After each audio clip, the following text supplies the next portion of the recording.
The challenge of Nigeria as a free state in 20th century Africa is the need to revive the stature of man in Africa and restore the dignity of man in the world. Nigerians believe passionately in the fundamental human rights. We regard all races of the human family as equal. Under no circumstance shall we accept the idea that the black race is inferior to any other race.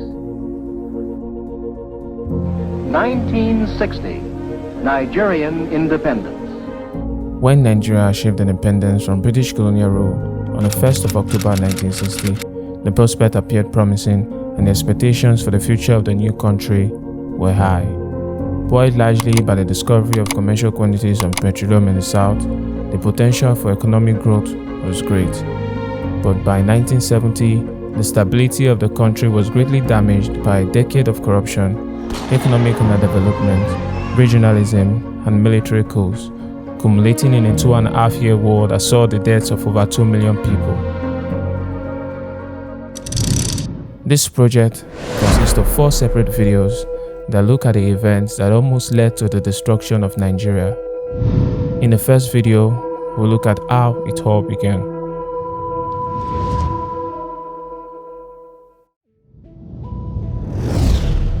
The British laid the borders of modern-day Nigeria in 1914 when the government, under Sir Frederick Lugard, amalgamated its Islamic Northern and Christianized Southern Protectorate to form a unified colonial state.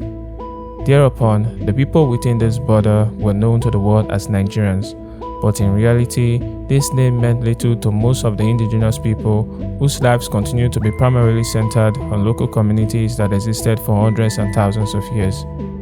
The first 3 decades of the 20th century saw the establishment of the British colonial administration in Nigeria. Along with it came transformations to the Nigerian economy and societies. But while the colonial system brought some material benefits to the country, it also alienated and frustrated most Nigerians who felt exploited and believed that the government had eroded culture and tradition. In the early 1920s, some European-educated Nigerians began to push for greater control over their governance. At the forefront was this man, Sir Albert Macaulay, a civil engineer turned journalist who organized protests in Lagos and other parts of Nigeria, indicating a strong antagonism towards colonial rule. These events resulted in the Clifford Constitution of 1923, which allowed more Nigerians in a newly formed legislative council. The 1930s saw the emergence of a new generation of anti-colonial activists calling for a greater involvement of Nigerians in governance. Led by charismatic visionaries and dominated by the ever-growing class of European-educated Nigerians, these new nationalist movements placed increasing pressures on the colonial government for an end to colonial rule. With the highest concentration of Western-educated Nigerians at that time, Lagos, the colonial capital, was the nucleus of these movements. Before the 1930s, Macaulay and his Nigerian National Democratic Party had dominated the political spectrum in Lagos. But in the early 30s, this new generation of intellectuals would form an organization that would challenge Macaulay's control. This organization was known as the Lagos Youth Movement, which later became the Nigerian Youth Movement in 1934. It began as a body that demanded quality educations for Nigerians, but in the space of 4 years, it became the most powerful nationalist movement in the country.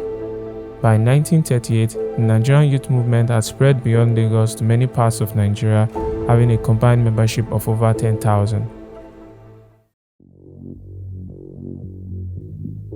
In 1945, Nigerian workers struck for 37 days over the increase in the cost of living, shutting down postal, railway, and telegraph services around the country in the process.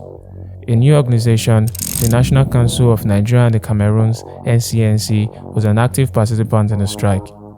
The strike ended when the colonial government met the demands of the workers, but this new organization would become a force in the nationalist struggle for Nigeria unity and self-governance. Its leader, Nnamdi Azikiwe, was the most influential Nigerian nationalist that emerged in the 30s. His great sense of solidarity took him to the leadership of the Nigerian Youth Movement. But in 1941, Azikiwe would leave the Nigerian Youth Movement over a dispute concerning a legislative election he felt was marred by ethnic rivalry. He left along with a large percentage of members to confound the NCNC with Albert Macaulay. The years between 1945 and 1954 saw the introduction of three new constitutions in Nigeria. The first, known as the Richard's Constitution, revamped the Legislative Council and allowed Nigerians as the majority for the first time. Under the Constitution, Nigeria became a three-region federal state, having houses of assemblies in each region and a central legislature based in Lagos. Although the Richard's Constitution intended to promote unity among Nigerians, it ended up intensifying regional identities. The NCNC, which started as a leading nationalist organization based on its pan-Nigerian motivations, soon became regionally inclined, becoming the single most influential body among the Igbos in the East. The Nigerian youth movement soon fell under the leadership of a wealthy Yoruba cocoa farmer called Chief Obafemi Awolowo.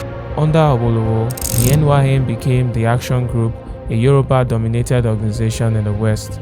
Awolowo became the leading proponent of Yoruba nationalism, focusing his energies on gaining Yoruba support in the Western region.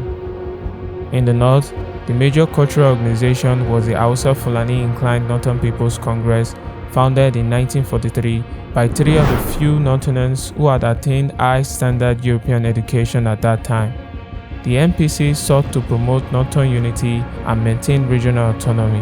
However, under the leadership of one man, the NPC would ultimately become the most influential organization in the North. This man was Alhaji Sir Ahmadu Bello, the Sardauna of Sokoto. In 1950, Sir John Macpherson, the colonial governor after Richards, made revisions to the Richards Constitution. His constitution, known as the Macpherson Constitution, expanded the regional assemblies and made provisions for the first general elections in the country. As the general election approached, the NCNC, the Action Group, and the MPC became full-fledged political parties in their various regions. In 1951, a controversy ensued between the leaders of the three regions on the issue of centralizing the government. This led to the Lillington Constitution of 1954, which managed to forge a middle path between the desires of the three regions. The constitution set up the federal system of government, under which Nigeria gained independence in 1960. In 1957, Sir Alhaji Tafawa Balewa of the NPC became Nigeria's prime minister. The final election that would determine the country's first independent government was conducted in 1959. The NPC got the largest number of seats, and the majority government was created through an NPC-NCNC coalition, making the Action Group the major opposition party. Alhaji Tafawa Balewa maintained his position as Prime Minister, and Nnamdi Azikiwe of the NCNC took a largely ceremonial title as Nigeria's first indigenous Governor General. On October 1, 1960, Nigeria became a full-fledged sovereign state. However, the foundations upon which it gained independence were not firm. The NPC-NCNC coalition that governed at the federal level quickly became dominated by the NPC, which, under the leadership of the federal prime minister and the northern premier, undertook measures to improve the conditions of northerners within the federation. They felt that the northern region should have a chance to catch up with the south after suffering deliberate underdevelopment during the colonial era. They regularly handed out appointments and promotions to underqualified northerners at the expense of more qualified southerners. Nearly all funds earmarked for defense, health, education, and roads went to projects in the north. This infuriated the southerners, especially the NCNC, who saw their skills disregarded by a federal system that increasingly seemed to value ethnicity over merit. In 1962, the Action Group of the Western region faced a crisis over its position as the opposition party. Some members believed that the party was becoming irrelevant at the national level and wanted to abandon their position as opposition party by becoming allies with the NPC. Among the adherents of this line of thought was Chief S.L. Akintola, who had succeeded Chief Awolowo as Premier of the Western region in 1959. Awolowo did not like this. He tried to have Akintola removed as Premier, replacing him with his ally, Chief Adegbenro. The result was a major parliamentary crisis between Awolowo and Akintola. At this point, Prime Minister Balewa, who hoped to align with Akintola and gain a foothold in the western region, declared a state of emergency in the west and suspended the Action Group government for 6 months, replacing it with an interim government. Akintola was reinstated as premier by the end of the 6 months, but the damage done on Awolowo's Action Group party would prove to be an irreversible one. In 1963, a new region was carved out of the west, further weakening the Action Group. Things will only go from bad to worse for the party because in the same year, Awolowo and several other leaders of the Action Group were imprisoned on charges of treason and corruption. The 1962 census presented an opportunity for the southern parties to enroll the MPC's control of the National Assembly. The number of seats allocated to each region in the Federal Assembly was based on the regional population, and from 1953, Northerners having the highest population constituted the majority. The Southern government realized that manipulating the figures would give them more seats in the Federal Assembly. When the figures were released, the Eastern and the Western region recorded an incredible 70% increase in population compared to a 30% increase in the North. Balewa refused to accept the results, and the following year, another census was conducted, and this time, it was the turn of the MPC to manipulate the results. 8 million new Northerners were miraculously discovered in 1 year. The NCNC bitterly opposed this result, but failed to prevent it from becoming official. The new population of the country officially stood at about 55 million, of whom 29 million resided in the North. Having lost the fight to gain control of the Federal Assembly, the political parties in the South now turned their energies towards winning the upcoming elections of 1964. The NCNC and the Action Group united with minority parties in the North to form the United Progressive Grand Alliance (UPGA).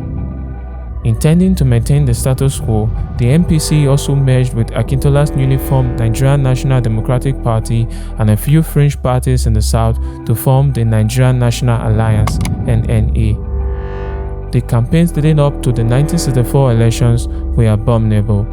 In the North, the NNA arrested many UPGA officials and prevented their supporters from campaigning. In the Western region, clashes between NNA and UPGA supporters often resulted in violence, claiming lives and properties in the process. The goal of the NNA was to prevent UPGA candidates from being nominated and stand for elections. In this way, they hoped to present many of their candidates as unopposed. Since the NNA officials controlled the election machineries in both the North and the West, they could easily hamper the nomination process for the UPGA candidates. Outraged by the intimidation they faced, UPGA officials called for a boycott of the election, but the boycott was a success only in the Eastern region. As a result, many seats in the Northern and the Western regions went unopposed to the NNA. After the election, Balewa called Azikiwe to create an NNA-led government, but Azikiwe refused. He later allowed it when Balewa agreed to incorporate more UPGA members in his government, rescheduled the elections for the boycotted seats, and recontest the elections for the Western Regional Assembly the following year. The UPGA won most of the boycotted seats in the 1965 elections, but this was not enough to strengthen the majority claim of the NNA. In the end, the NNA won 198 of the 312 seats in the National Assembly. Although this was a clear victory, the conduct of the election had been disastrous, causing resentment amongst the UPGA supporters and causing many Nigerians to question the fairness of the country's democratic system. Nigerians' faith in their system of government, already weakened by the 1964 elections, was further strained by the Western Regional elections of October 1965. The election was a disaster. When the preliminary results were announced on October the 13th, Akintola and the NNDP claimed 51 seats to the UPGA's 11, with 30 seats still to be decided.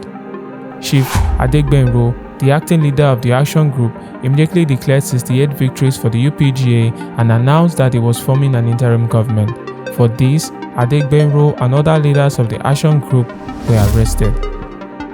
Throughout November and December, UPGA supporters took to the streets to protest the election results. The riots were widespread, often resulting in clashes with the police. the Western region had turned into the Wild West. Rather than call a state of emergency in the Western region, Balewa decided to send the army to the West, but it still wasn't enough to stop the crisis. The Western region was out of control. Disgusted by the political mess the country was in after only 6 years of independence, a group of politically radical army officers took the bait. They decided that the only means out of the political deadlock was to execute a military revolution to overthrow the government. At the core was a group of young army officers in the rank of major. They planned to overthrow the government, release Chief Obafemi Awolowo from prison, and install him as president. In the early hours of January the 15th, 1966, they struck.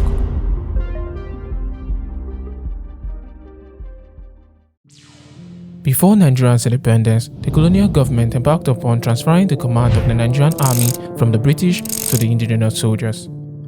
This program, known as the Nigerianization exercise, saw the influx of many Nigerians into the military. In the end, the Nigerianization exercise unintentionally stratified the army on ethnic lines. At independence, the Igbos from the eastern region of southern Nigeria constituted 60% of the army's officer corps, while lower positions like the infantry soldiers and NCOs were largely occupied by the northerners. One of the reasons for this was that the vast majority of northerners were uneducated. As a result, they couldn't compete with the largely educated southerners who quickly took up most of the highest positions in the army. Although the educational requirements were largely reduced to accommodate more northern soldiers, the ethnic hierarchical structure of the army remained largely unchanged. With a civilian government dominated by northerners and the army officer corps dominated by the Igbos, there was an ever-present risk of a future conflict if one day their interests diverged. The psychology of this relationship would later prove fatal. In 1965, Major General Johnson Agwe Ironsi, a southerner from the eastern region, commanded the entire Nigerian army. At the time, the army had only 2 brigades and 5 battalions. The 1st and the largest brigade, located in the north, controlled the 3rd and the 5th battalions. It was commanded by Brigadier Samuel Ademulegun, a southerner from the western region. The 2nd Brigade, commanded by a formidable northern soldier, Brigadier Zechariah Mayamulari, was located in Lagos, the country's capital. It controlled the 1st, 2nd, and the 4th battalions in the south.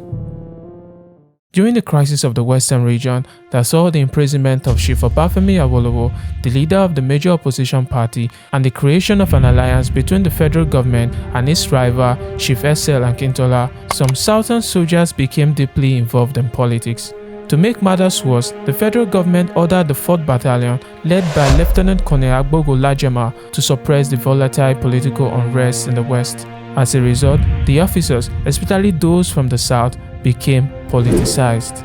Southern officers were more likely to be politicized than their northern counterpart because the government which they saw as corrupt was largely controlled by the northerners. They saw the trial and the imprisonment of Chief Obafemi Awolowo in particular as unjust.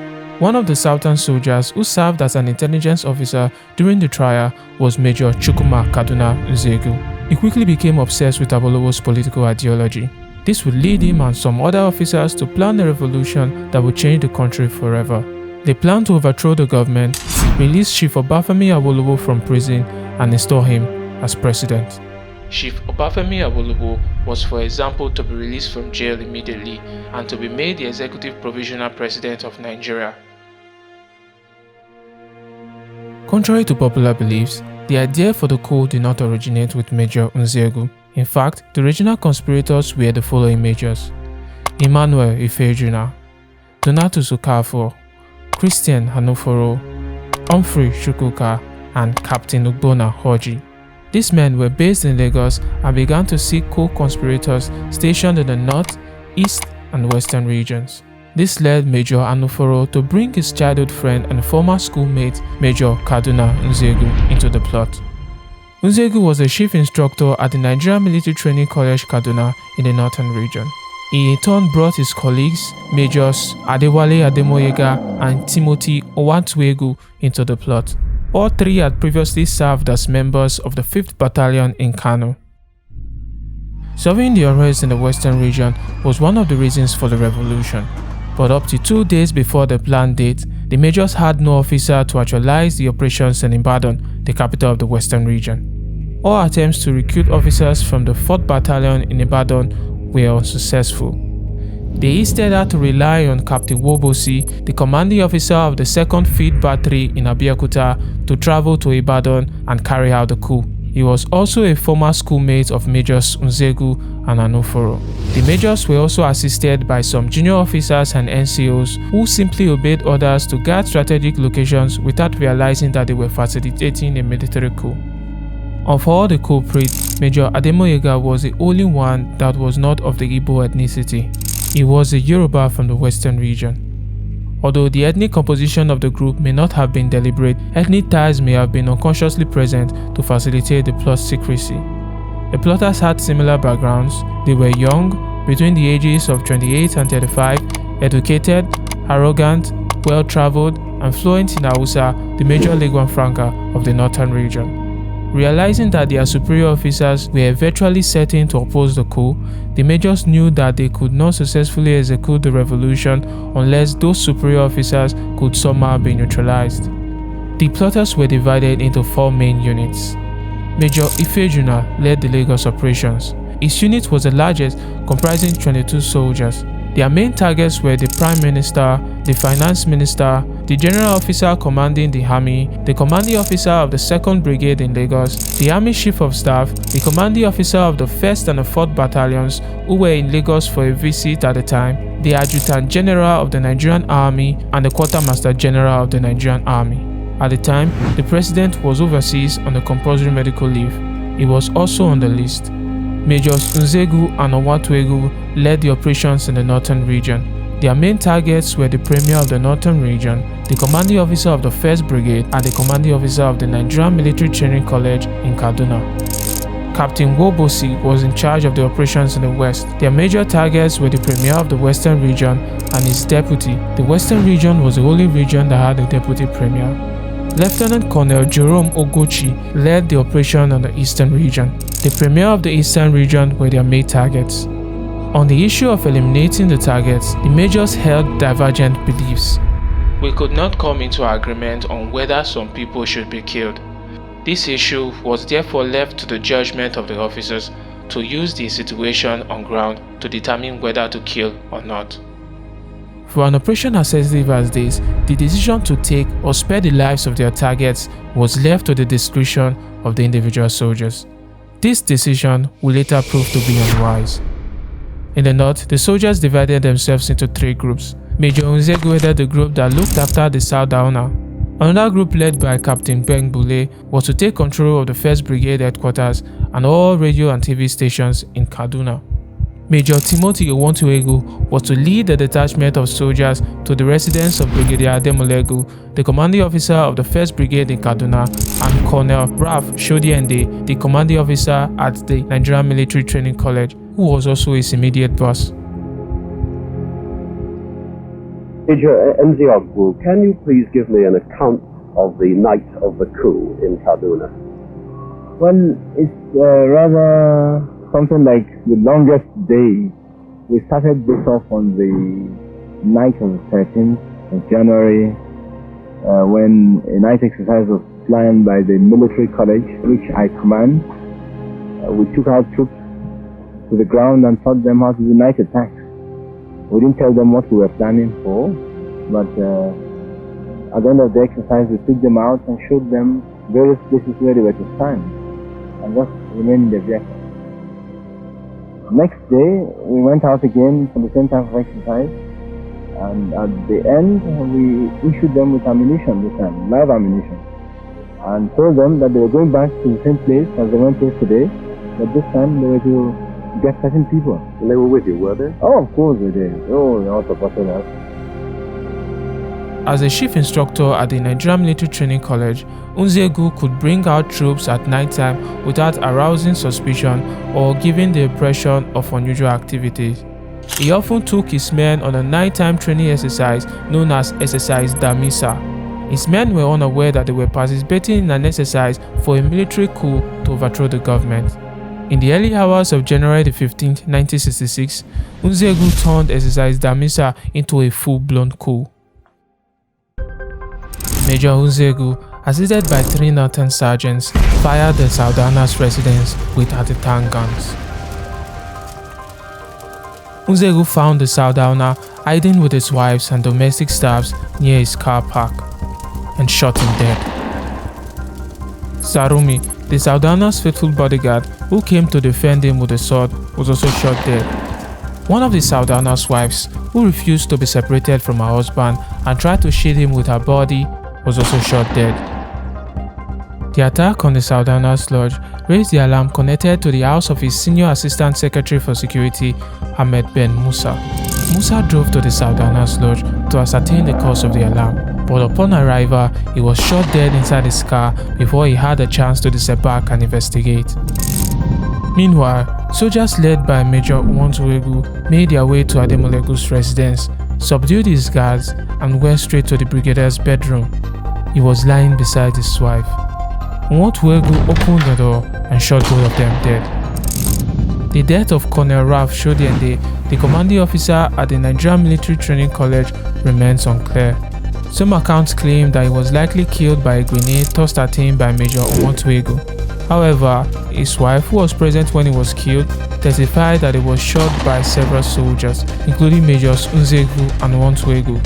While it is not clear whether Nzegu could have been involved in Shodiende's death since he was at the Saldana's residence at that time, the responsibility for the colonel's death certainly lies with Major Nwontwegu. Elsewhere, at some strategic locations, separate troops led by Captain Bengbule are taking control of the headquarters of the 2nd Brigade, the Nigerian Broadcasting Corporation, and a telephone exchange in Kaduna. So far, the northern region seemed to have been entirely subdued. The mutinants now awaited the reports from their southern counterparts.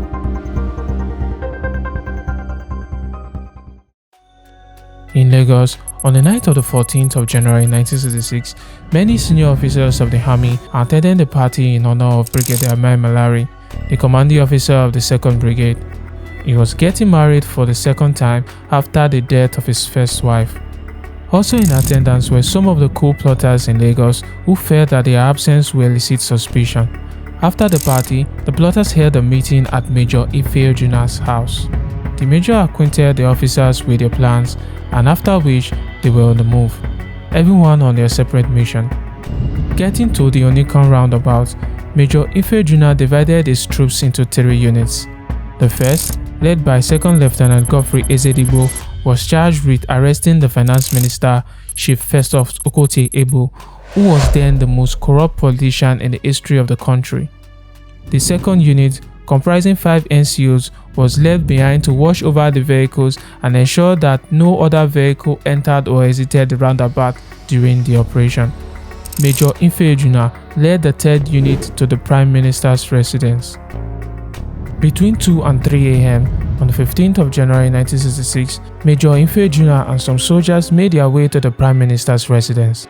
The intruders overpowered the police officers on guard and forced the ADCs at gunpoint to lead them to the Prime Minister's living quarters. When the Prime Minister opened the bedroom door, he found Major Ife Ojuna brandishing a gun at him. Ife Ojuna saluted and informed him that he was under arrest. Allowed to say his prayers, Balewa was led out of the building wearing a white gown, white trousers, and slippers. By the time they reached the parked vehicles, Chief Okotie Ebo, the finance minister, had been arrested with his hands tied. The officers assisted Balewa into the back seat of Ife Ojuna's car and threw Okotie Ebo in the back of a 3-tonner truck. The convoy drove to the Federal Guards official mess, which was the rendezvous location for the Lagos plotters. Elsewhere, soldiers led by Major Ademoyega set up roadblocks and occupied strategic locations, including the control room of the police headquarters at the Lion Building and the Nigerian External Communication Building in Lagos. A group of soldiers, led by Major Don Okafor and Captain Orji, arrived at the home of Brigadier Mai Malari, the commander of the 2nd Brigade. Okafor tried to bluff his way past Mai Malari's guards by claiming that he had come to take over guards' duties from them, but the guards were not buying it. About the same time, another attack was taking place at the residence of the Adjutant General, Lieutenant Colonel James Palm. Major Humphrey Chukwuka, his colleague at the army headquarters, led the attack. Pam placed a call to Ma'am Larry to report some shootings in his compound, but as soon as the brigadier picked up the receiver, he heard a burst of machine gun fire emanating from his residence. It was the sound of Okafor's men engaging his guards in a gunfight. He immediately dropped the receiver and ran out of the house into the road. Major Okafor's attempt to track him down were unsuccessful. At Pam's residence, the plotters had successfully overpowered his guards and went straight into his sitting room to arrest him in front of his pregnant wife. Lieutenant Colonel James Pam was taken alive to the officers' mess at the Federal Guards Barrack. Escaping from his abductors, Brigadier Ma'am Larry hid in a bush close to his house and watched as Okafor's Land Rover sped up and down searching for him. He was trying to make his way to the Federal Guards Barrack, which would take him about 15 minutes on foot. All of a sudden, he came across the car of Major Ifeojuna, who was also en route to the Federal Guards Barrack with the captured Prime Minister. Recognizing his brigade major, Ma'am Larry waved down the car but was promptly shot dead by Ifeojuna and Second Lieutenant Ezedigbo. The whole incident was witnessed by the Prime Minister, who was still in Ifeojuna's car at that time. Realizing that Lieutenant Colonels David Ejo and Agbogolajema, the commanding officers of the 1st and the 4th Battalions respectively, who were guests at Ma'am Larry's wedding party, were lodging at the Ikoyi Hotel, the convoy of Major Ifeojuna and Second Lieutenant Ezedigbo decided to take a diversion. They made their way to the hotel and forced the desk clerk at gunpoint to inform Lajema that he had a phone call. When the officer emerged from his room to take the bogus phone call, he walked straight into an ambush. Ifeojuna and Second Lieutenant Ezedigbo emerged from their hiding place and shot him dead. They then made their way to the room of Lieutenant Colonel David Ejo, but they could not find him.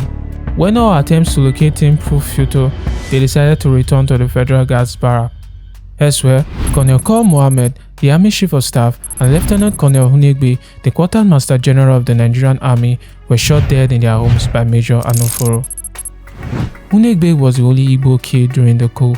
He was shot in the presence of his pregnant wife. Popular misconceptions claim that Hunegbe, due to his Igbo ethnicity, was not an initial target for the majors, and that he was killed because he refused to hand over the keys to the armory. However, at the time of the coup, Hunegbe was the Quartermaster General of the Nigerian Army. In the army, the Quartermaster General is the officer responsible for the procurement of army supplies such as uniforms, boots, and helmets. Not being in command of a combat unit, Hunegbe had no access to the keys to the armory, and even if he did, his home would be a very hard place to obtain the keys, as soldiers are not in the habit of storing them in their homes. What is more probable is that Hunegbe was killed because he was known to be very close to Brigadier Ma'am Larry and was not interested in the coup. Meanwhile, Major General Agwe Ironsi, the general officer commanding the Nigerian Army, was leading a sham life. After leaving Brigadier Ma'am Larry's party, he left for another party at the Apapa Wharf. While he was attending the party, soldiers led by Major Don Okafor showed up at his house. Ironsi's guards became suspicious when Okafor explained that they had come to take over guard duties from them, the same pretext he used when he was trying to access Brigadier Ma'am Larry's residence. And by the way, Okafor had now received the news that Brigadier Ma'am Larry had been killed. In any case, Agwe Ironsi was nowhere to be found, and the plotters left the premises empty-handed. In Ibadan, the capital of the Western region, plotters led by Captain Emmanuel Wobosi, who had driven from Abeokuta to Ibadan, arrived at the residence of the Deputy Premier, Chief Remi Fani Kayode, and arrested him. Seeing that the plotters were now out of sight, Kayode's wife telephoned the Premier to inform him of what had happened. Akintola thus had prior notice of the impending arrival of the plotters and prepared himself. When they arrived, Wombosi stood in the middle of Akintola's courtyard and shouted at him to submit himself for arrest. Akintola did not comply, but instead he opened fire on the plotters with his shotgun, lightly wounding a few of them in the process. After putting up a stiff resistance, Akintola was overpowered and shot dead by Captain Wombosi. Captain Wombosi exhibited a puzzling mix of brutality and compassion during the coup. Shortly before killing Akintola, he had taken a detour from his assignment to help a pregnant woman who had gone into labor to get into a hospital. Overnight, Major Ifejuna sent orders to the 1st Battalion in Enugu, asking them to deploy soldiers to take over key installations and arrest some top government officials in both the eastern and the midwestern region. For several hours, the officers in Enugu mulled over the strange but seemingly legitimate order. Finally, they took a position at the Enugu airport in the early hours of the morning. Soldiers under Captain Joseph Eyidigbo headed to Benin, the capital of the Midwest, and placed Chief Dennis Osadebe, the region's premier, under house arrest. Dr. Michael Okpara, the premier of the eastern region, was also arrested. Soldiers led by Lieutenant Uguchi ordered his arrest. At the Federal Guards official mess in Lagos, plotters under Major Ifejuna, Ademoyega, Anuforo, and Chukwuka met as prearranged, bringing along their captives, which included the Prime Minister, the Minister of Finance, Lieutenant Colonel James Palm, who were still alive, and the bodies of Colonel Col Mohammed and Lieutenant Colonel Agbogola Jema. Anuforo scolded Chukwuka from bringing Lieutenant Colonel Palm to the mess alive, but Chukwuka argued that he had promised Palm's wife that her husband would not come to any harm. By now, most of the targets in Lagos were either dead or under arrest. The majors left the Federal Guards barracks on separate convoys, taking their captives along with them. On the way, Lieutenant Colonel James Palm was told to step out of the vehicle and shot dead by Major Chris Anuforo. When Agwe Ironsi returned from the second party, he received a telephone call from the Prime Minister's residence that the Prime Minister and the Minister of Finance had been kidnapped. Ironsi headed for the Federal Guards barrack and instructed his guards not to let anyone in. When he arrived, he put the Federal Guard soldiers on alert and told them to be battle ready, and instructed the regimental sergeant major in charge not to take orders from any officer other than him. When Major Okafor reappeared at the Federal Guards barrack, he discovered that his men refused to take orders from him. "I just spoke to my RSM just now. He nearly shot me. He said the GOC had been to the barracks, and he commanded the troops not to take any orders from me, and none of them will obey me now. They were even ready to shoot me." Ironsi also went to the police headquarters in Lagos. Unbeknown to him, Major Ademoyega had been at the headquarters and departed only minutes earlier. Ironsi entered the lobby with his pistol and saw two soldiers posted there by Major Ademoyega.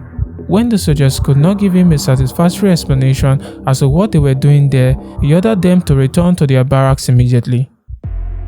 The GOC then proceeded to rout soldiers from the 2nd Battalion. On his way to the headquarters of the 2nd Battalion, he came across a checkpoint manned by plotters under Captain Hodgie, but he managed to face down the men and continued his journey.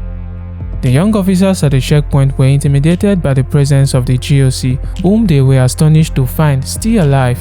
And for the 3rd time, Agwe Ironsi emerged unscathed from the clutches of the coup plotters. Arriving at the 2nd Battalion headquarters, the GOC gave orders for the arrest of Major Ifejuna and other of his co-conspirators. Armed with orders from the GOC, soldiers from the 2nd Battalion mobilized loyal troops to recapture certain key installations in Lagos. Realizing that the GOC was still in town and still alive and mobilizing troops for a counterattack, some of the plotters in Lagos began to flee. The ones brave enough to return found out that the troops they had posted to strategic locations had either been dismissed, arrested, or replaced with soldiers loyal to Ironsi. The GOC then ordered Lieutenant Colonel Ejo, the commanding officer of the 1st Battalion, to return to Enugu and take charge of the situations there.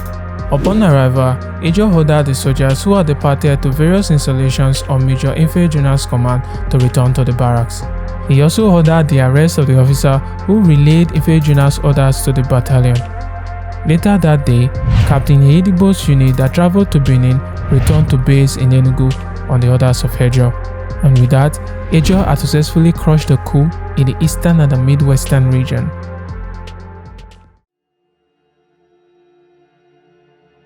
Though Major Nzegu was in control of Kaduna and most of the north, he wasn't in control of the entire north. Lieutenant Colonel Ojukwu, the commanding officer of the 5th Battalion in Kano, refused to cooperate with the major. On the morning of the coup, Ojukwu had received a telegram informing him that the coup was in place. Seeing this, he quickly locked the armory and sent his keys to a relative in Kano for safekeeping before he dared to share the news with his men. When Nzegu asked him to release funds for his soldiers to be paid, he refused. Nzegu then sent Captain Ude, one of his aides, to Kano, but when he arrived, Ojukwu arrested him. Meanwhile, Majors Ademoyega and Anuforo were still on the loose, seeking ways to get past the loyal troops guarding the key areas around Lagos. They decided to head towards Abeokuta, but before they could do so, they needed to get rid of the bodies of Pam and Kor Mohammed, which were still in their possession. The finance minister was also with them and still alive. When they got to a nearby bush, they alighted from their cars and dropped the bodies. Chief Festus Okotihebo was then asked to step out of the car into the bush, where he was shot dead by Major Anuforo. When the majors arrived at Abeokuta, they went straight to the 2nd Wreckage Squadron. On getting there, they found out that they had been betrayed by their friend, Major Obiano, the commanding officer in charge of the squadron. Obiano had turned his men against the plotters and joined with the troops loyal to Agwe Ironsi. For fear of getting caught or losing their lives, Ademoyega and Anuforo went into hiding. Elsewhere, it was now becoming clear to Major Ifejuna and his men that the coup in Lagos had failed. And since the GOC was still alive, mobilizing troops on every side, the major felt no point keeping the Prime Minister alive. The convoy came to a halt close to a bush on the Lagos-Abeokuta road. Sir Abubakar Tafawa Balewa, Nigeria's first Prime Minister, was told to step out of the car into the bush. Major Ifejuna brought out his gun and shot him. The Prime Minister fell on the foot of a tree close by, dead. After crushing the coup in most parts of the country, except in the north, Ironsi was advised by his officers to take power. They argued that this was the only way they could stabilize the country and prevent further bloodshed. The next day, Ironsi held a meeting with the Council of Ministers, after which they agreed to surrender power to the armed forces. The Council of Ministers meeting on the 16th of January 1966 have asked us to convey to you their unanimous decision to transfer voluntarily the government to the armed forces of the Republic, and to wish the success of the armed forces in bringing about peace and stability in Nigeria, and that the welfare of the people shall be their paramount task.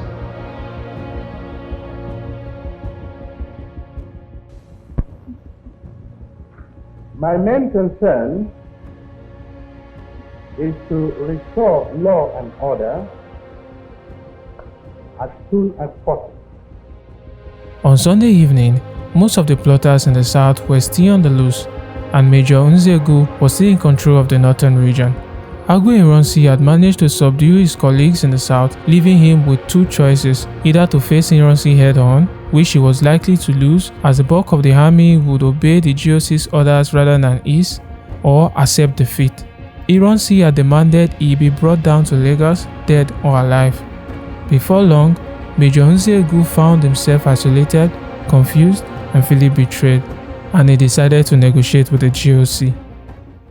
Now, what are your relations with General Ironsi in Lagos? Well, very good. He's my boss. I have always been under him, and I still am under him. There isn't really any problem. A few misunderstandings arose, but this was due to the publication in the press and by announcements over the radio. At one time, they started calling us in Kaduna rebels, whereas in fact the revolution was all a planned affair all over the country. On January 17, 1966, after a few days of negotiations, Major Nzegu appeared before the joint press and handed over the control of the northern region to the new military government. On the 19th of January 1966, Major Chukwuma Kaduna Nzegu was arrested. Subsequently, most of his conspirators were also arrested. Major Ademoyega and Owontuegu returned to their place of work as if nothing had happened. They managed to stay free for a few weeks until their role in the coup was revealed. Thereupon, they were arrested. Major Ifejuna fled to Ghana and was received by President Kwame Nkrumah. He later unwisely returned to Nigeria. Upon arrival, he was swiftly arrested. And with the arrest of Major Nzegu and his co-conspirators, the coup had been successfully crushed.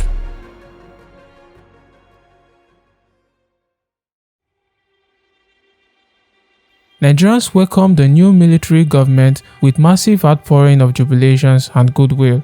Newspapers around the country opened with headlines celebrating the overthrow of the government. As well as becoming the head of state, Agbo Ironsi was elevated from the Army's GOC to Supreme Commander of the Nigerian Armed Forces and was now in overall command of the Army, Air Force, Navy, and the police. After coming to power in January 1966, he immediately appointed military governors in each of the country's 4 regions.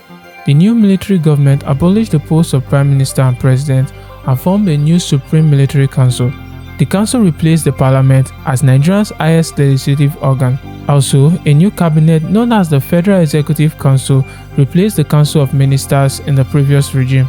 The new regime declared itself a corrective government and began to detain politicians from the previous government, except those from the north. In May 1966, Agbo Ironsi issued what might be considered as one of the most controversial decrees in the country's history, the Unification Decree. The decree unified the previously separate civil service of each region. Previously, the civil service had been regionalized, with each region having control of its civil services. Northerners did not like this. They feared that unifying the civil service would expose them to competition from the better educated Southerners, especially the Igbos, who could easily replace them. Northern reaction to the decree was swift and violent. In the same month, Northern mobs took to the streets and protested. Many Igbos living in the north were attacked and murdered. And suddenly, Northerners began to see the coup as an Igbo plot to dominate the entire country. Soon, this ideology would spread to the northern soldiers who had lost some of their brothers and friends to the coup. They now felt the need to avenge the death of their northern colleagues murdered in January. Agbo Ironsi's inclusion of some of these northern soldiers in his private security team would ultimately seal his fate. On the 28th of July 1966, barely 6 months into the new regime, a northern soldier by the name of Lieutenant Colonel Murtala Mohammed would mastermind one of the bloodiest coups in Africa's history to remove Major General Agbo Ironsi from power. This coup will be famously known as the July Remarch.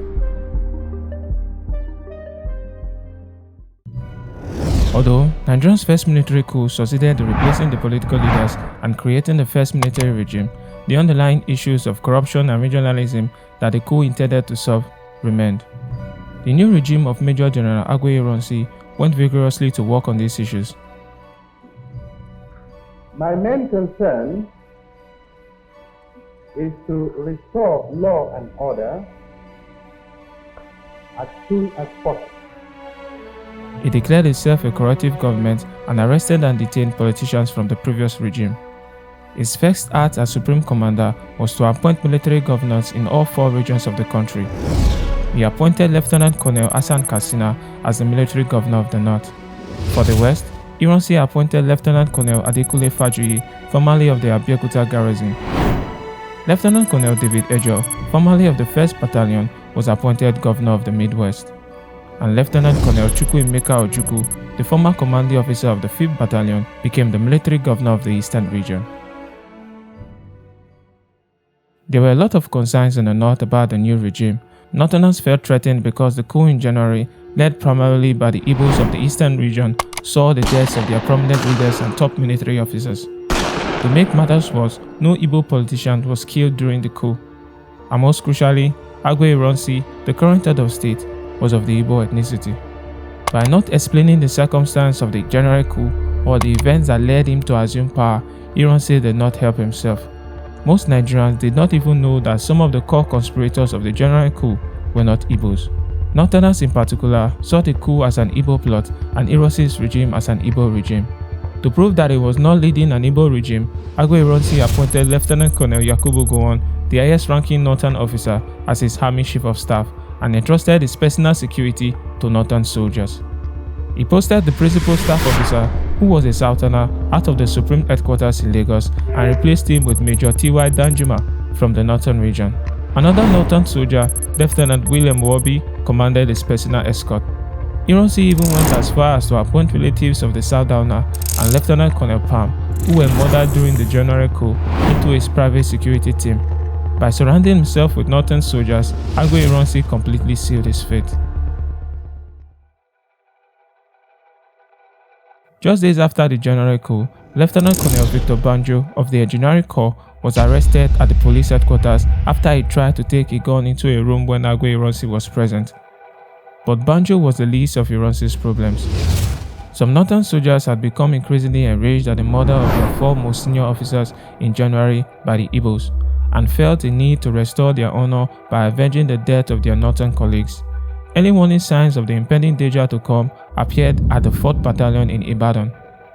The northern soldiers there were angry and hot after the death of their battalion's current and former commanding officers.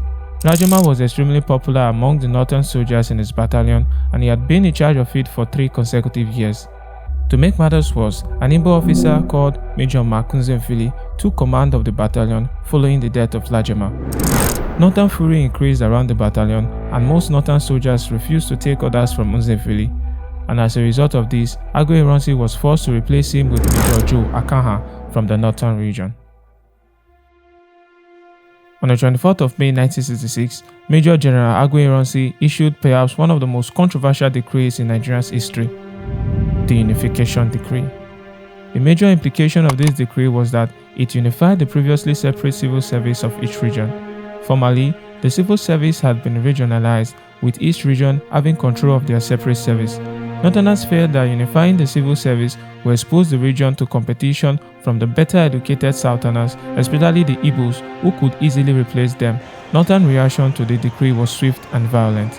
Only a few days after the announcement, some Northerners took to the streets and protested. What started as a student demonstration in Kano quickly turned into a bloodbath. Within hours, hundreds of armed men swept across the streets to where the Igbos lived, broke into their homes and started to burn, loot, and kill as many men, women, and children from the east as they could lay their hands on. Soon, the riot spread into most parts of the north. By the time it was over, Nigeria was again on the verge of disintegration. At least 1,000 people, mainly Igbos, were killed and tens of thousands fled southwards to their homes in the east. After the crisis, Lieutenant Colonel Katsina, the military governor of the northern region, met with all the traditional rulers in the region. Many arrived with clear mandate from their people asking for the secession of the north. They sent a secret memorandum to Ironsi telling him to abrogate the unification decree or they will secede. Ironsi replied by explaining that the decree was a temporary measure to enable the army to rule. With this, the traditional rulers declared themselves satisfied. Agbo Ironsi also had the assurance from the Sultan of Sokoto, the respected northern monarch, that there would be no more killings in the north. Also, Lieutenant Colonel Ojukwu, the military governor of the east, took this opportunity to ask his people who had fled to the north to return. He would later regret this decision. Throughout June, Ironsi's government groped for a remedy to the problems in Nigeria, but to none did it occur that some northern soldiers were already planning to overthrow him. With their overwhelming numerical presence in the infantry, it was clear that a revenge coup by the northern soldiers would have drastic consequences. The de facto leader and coordinator of the coup was the Inspector of Signals, Lieutenant Colonel Murtala Mohammed. He was assisted by Majors Martin Adamu and Theophilus Danjuma. Since the coup in January, northern military anger had been growing, and on the 28th of July 1966, that anger found an outlet during the misunderstanding at the Abeokuta garrison. Late in the night, Lieutenant Colonel Okuweze, the commanding officer of the Abeokuta garrison, became concerned by the reports he had received which indicated that another coup was imminent. To avoid a repeat of the killings that had occurred in January, Okuweze instructed some of his men to wake up the officers and called a meeting in the officers' mess. At the officers' mess, Okuweze urged any officer with information on the impending coup to come forward and promised that he would not report anyone for doing so. He told the officers that in an event of a coup, he would issue arms and ammunition to soldiers in his unit so they could defend themselves. In response to Okuweze's orders, an Igbo NCO went around waking up soldiers with instructions for them to go and collect arms. Rather than ease the tension around the garrison, the meeting further agitated the northern NCOs who were not inside the mess. Some of these NCOs had already planned the mutiny and assumed that Okowaeze was discussing plans to eliminate them. A group of them decided that Okowaeze's order was a chance to strike first against their Igbo colleagues. They decided to preemptively get organized and armed. Two northern soldiers in the unit, Sergeant Sabo Kwale and Corporal Mesemeri Maje, had a pivotal conversation in their native language. Kwale told Maje, the unit Samora, to ensure that weapons were only issued to northern soldiers. While Okowaeze continued to address the meeting in the officers' mess, northern NCOs led by Sergeant Kwale and Corporal Maje started advancing towards the mess. The officers in the mess initially thought the NCOs were coming to receive instructions and did not realize that they were about to become eyewitnesses to a crime scene. Northern soldiers stormed into the officers' mess and shot dead Okowaeze and Major John Obiano, the commander of the 2nd Racket Squadron. Obiano was the officer who betrayed the majors in the January coup and took sides with the troops loyal to Agwe Ironsi. After shooting Okowaeze and Obiano, all hell broke loose as soldiers started running for cover in all directions. Initially, no one was sure which side was responsible for the shootings. Shortly afterwards, Captain Mohammed Ramawa and Domkat Bali, the two most senior northern officers in Abeokuta who were absent during Okowaeze's meeting, returned and was shocked to discover the bullet-riddled bodies of Okowaeze and Obiano inside the officers' mess. They quickly changed into full battle attire and tried to restrain the NCOs. However, not even the presence of their senior officers could restrain the rage of some of the NCOs. Now in control of the Abeokuta garrison, northern soldiers conducted a door-to-door search for the Igbo soldiers. When found, they were shot dead and their bodies were dumped into vehicles parked near the officers' quarters. Thereafter, Captain Ramawa telephoned the Chief of Army Staff, Lieutenant Colonel Gowon, to inform him of what had happened. Armed with the news of the Abeokuta mutiny, Gowon started to inform the various army formations around the country, warning them to be on alert. However, his calls to other army installations simply spurred northern soldiers in those units into action. One Igbo soldier, Lieutenant Ronald Ogbonna, who had been out of the barracks when the trouble started but returned in time to stumble upon the mayhem, concluded that another coup was in progress and fled. Panic-stricken Ogbonna managed to find his way to the police station to inform the 2nd Battalion of what he presumed to be an isolated mutiny at the Abeokuta garrison. Unfortunately, Ogbonna's call was answered by Lieutenant Nuhu Nathan, who was in on the coup plot. He then related the news to Lieutenant Colonel Murtala Mohammed and Major Martin Adamu. On hearing this, Murtala decided that the Abeokuta mutiny created the ideal condition to restart the original plan for the coup. He ordered two separate groups of the Abeokuta mutineers under Lieutenants D.S. Abubakar and Pam Wankon to head out from Abeokuta and provide reinforcements to their co-conspirators in Lagos and Ibadan, respectively. Murtala then proceeded to wake up Captain Joe Garba of the Federal Guards and told him about the situation at Abeokuta, after which he departed to rouse other northern soldiers in Lagos. Garba woke up Lieutenant Paul Taffa, his colleague at the Federal Guards. In the morning of July the 29th, a group of the Abeokuta mutineers arrived at the 2nd Battalion in Lagos to further ignite the already tense situation. Soldiers led by Lieutenant Nathan and MM Nasarawa, who managed the affairs around the battalion in the absence of Murtala Mohammed, rounded up Igbo soldiers in the battalion and shot them dead. The Ikeja Airport in Lagos, under the command of the fearsome Sergeant Paul Dixon, also turned into an execution ground. Igbos at the airport, both military and civilians, were flogged on DC's orders, and some others were murdered. Some of the active participants in the coup in Lagos include Captain Ibrahim Taiwo and Lieutenant Muhammadu Buhari of the 2nd Brigade Transport Company. Ironically, many of the Igbo officers killed in Lagos were the same officers who played prominent roles in putting down the coup in January.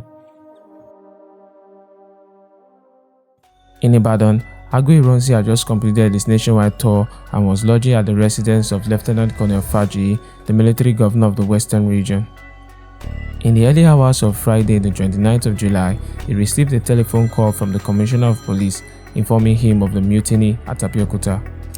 Hearing this, Faji suggested that they should leave the State House in Ibadan, but Agwe Ironsi would have none of it. From Abeokuta, Lieutenant Colonel Ogbonna also made more panicking calls to other military units, including the 4th Battalion in Ibadan. His call was answered by the battalion's adjutant, Lieutenant Gaba Dada, who was also one of the core northern conspirators.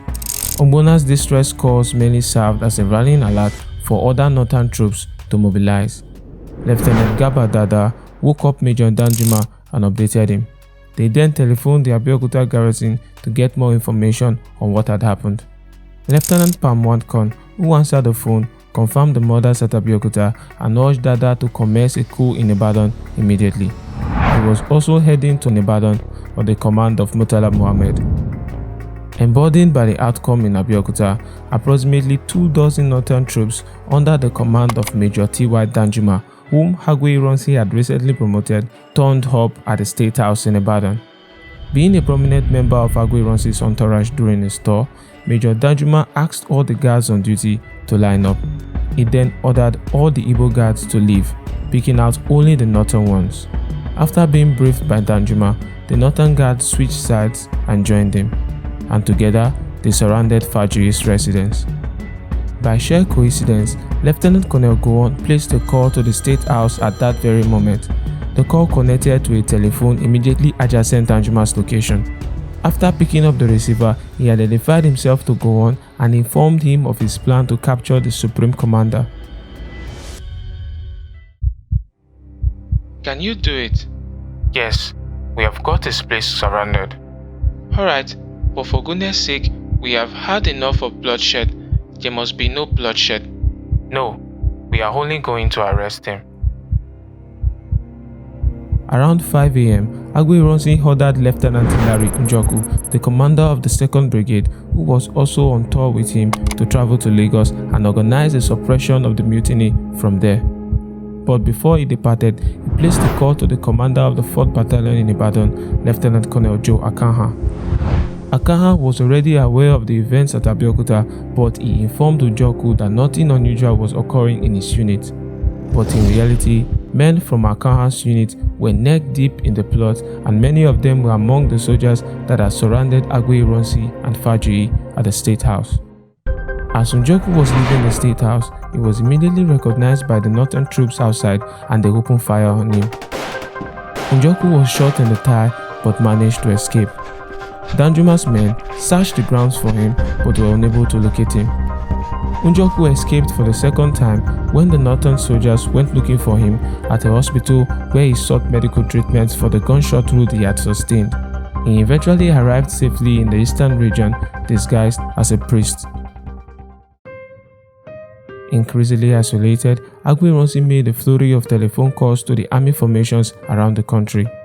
He also spoke to his wife, who now realized the danger her husband was in. Outside the State House, Danjuma had thus far contented himself with quietly arresting people that were coming out of the building. Lieutenant Colonel Fajuyi also sent his ADC, who was a northerner, to find out what was going on outside. But when he went out, he simply switched sides and joined Danjuma's troops. He later returned to firstly inform his superiors that all was well. Agui Ironsi's Air Force ADC, Lieutenant Andrew Wankwo, also went outside to see what was going on. While outside, he was stopped by Major Danjuma, who asked to see the Supreme Commander. Inside the State House, Agui Ironsi and Fajuyi were becoming increasingly concerned. Some of the aides they had sent to investigate had simply disappeared and not returned. After some time, Lieutenant Colonel Fajuyi came outside to see what was taking Wankwo so long. As soon as he arrived, Major Danjuma ordered the arrest of Fajuyi and Wankwo and asked both of them to lead him to the Supreme Commander. While these conversations went on outside, upstairs inside the State House, Agui Ironsi woke up his young son, Thomas, who was visiting him from England during his school holidays. He gave him instructions on how to find his way back to Lagos, after which he hid him inside a wardrobe. Escorted by Fajuyi, Danjuma and his troops entered the State House. They went straight to the living room where Agui Ironsi was, saluted him, and ordered his arrest. Lieutenant Sani Bello, Agui Ironsi's army ADC, was also arrested. As a northerner, he was suspected of being a traitor for serving as Ironsi's ADC. In the end, All 4 men were ushered out of the State House with their hands tied behind their backs. The captives were loaded into a jeep and driven off in a convoy that included 2 other vehicles. At the Mokola Road junction, the convoy split. After giving orders to Lieutenant Wobi, the commander of Ironsi's escort, Major Danjuma headed back to the garrison of the 4th Battalion. Soldiers commanded by Lieutenant Wobi led the captives into a bush, stripped them down to their trousers and beat them with whips. Ironsi and Fajiyi took the brunt of the beatings. As the beatings continued, the captors interrogated Agui Ironsi about his knowledge of the January coup and the whereabouts of the men who had been killed in January. After denying any involvement in the January coup, Ironsi refused to answer any further questions that were fired at him by the junior officers. As an experienced soldier, he showed immense courage and felt that it would be dishonorable for him as the head of the armed forces to allow himself to be interrogated by subordinates like the NCOs. While the mutinous attention was focused on Agui Ironsi and Fajiyi, Lieutenant Wanko had managed to untie the wires around his wrist and made a run for it. Lieutenant Bello also survived the ordeal, but Agui Ironsi and Fajiyi were so badly beaten that they could hardly stand. They were led further into the bush and shot dead. Major General Agui Ironsi, Nigeria's first military president, the man who single-handedly crushed the coup in January, was no more. Not long before his murder, he had ordered the release of the former opposition leader, Chief Obafemi Awolowo. But only a few days after his death, Awolowo would be released by his successor, who took all the credit and goodwill for the move.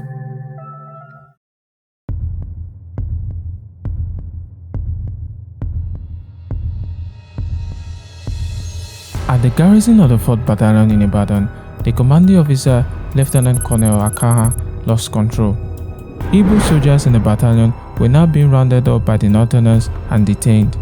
Soon, both the mutineers from Abeokuta, led by Lieutenant Pam Wadkon, and the soldiers that murdered Ironsi and Fajiyi arrived at the barracks. Together, they rounded up more Igbo soldiers and locked them up in the guard room. Once inside, grenades were tossed into the room, killing the Igbo soldiers immediately. Soldiers who survived the grenades were shot on sight. In Lagos, in less than 24 hours, Northern soldiers had managed to seize control of the Federal Guards, the airport, and the 2nd Battalion. In an effort to crush the coup in Lagos, Brigadier Babafemi Ogundipe, the Chief of Staff and de facto second in command of the Nigerian Army, sent a platoon of troops from the Lagos Garrison Organization to recapture the airport. Since most of these troops were non-combat soldiers, they were not used to handling firearms regularly. They stood no chance against the heavily armed Northern infantrymen who knew they were coming and laid in wait for them. They were ambushed on the Ikorodu road and took heavy casualties at the hands of Northern soldiers who had been expecting them. Further attempts by Ogundipe to send reinforcements failed as some of the soldiers refused to go. The ones who did simply drove around Lagos and returned to base without firing a single shot.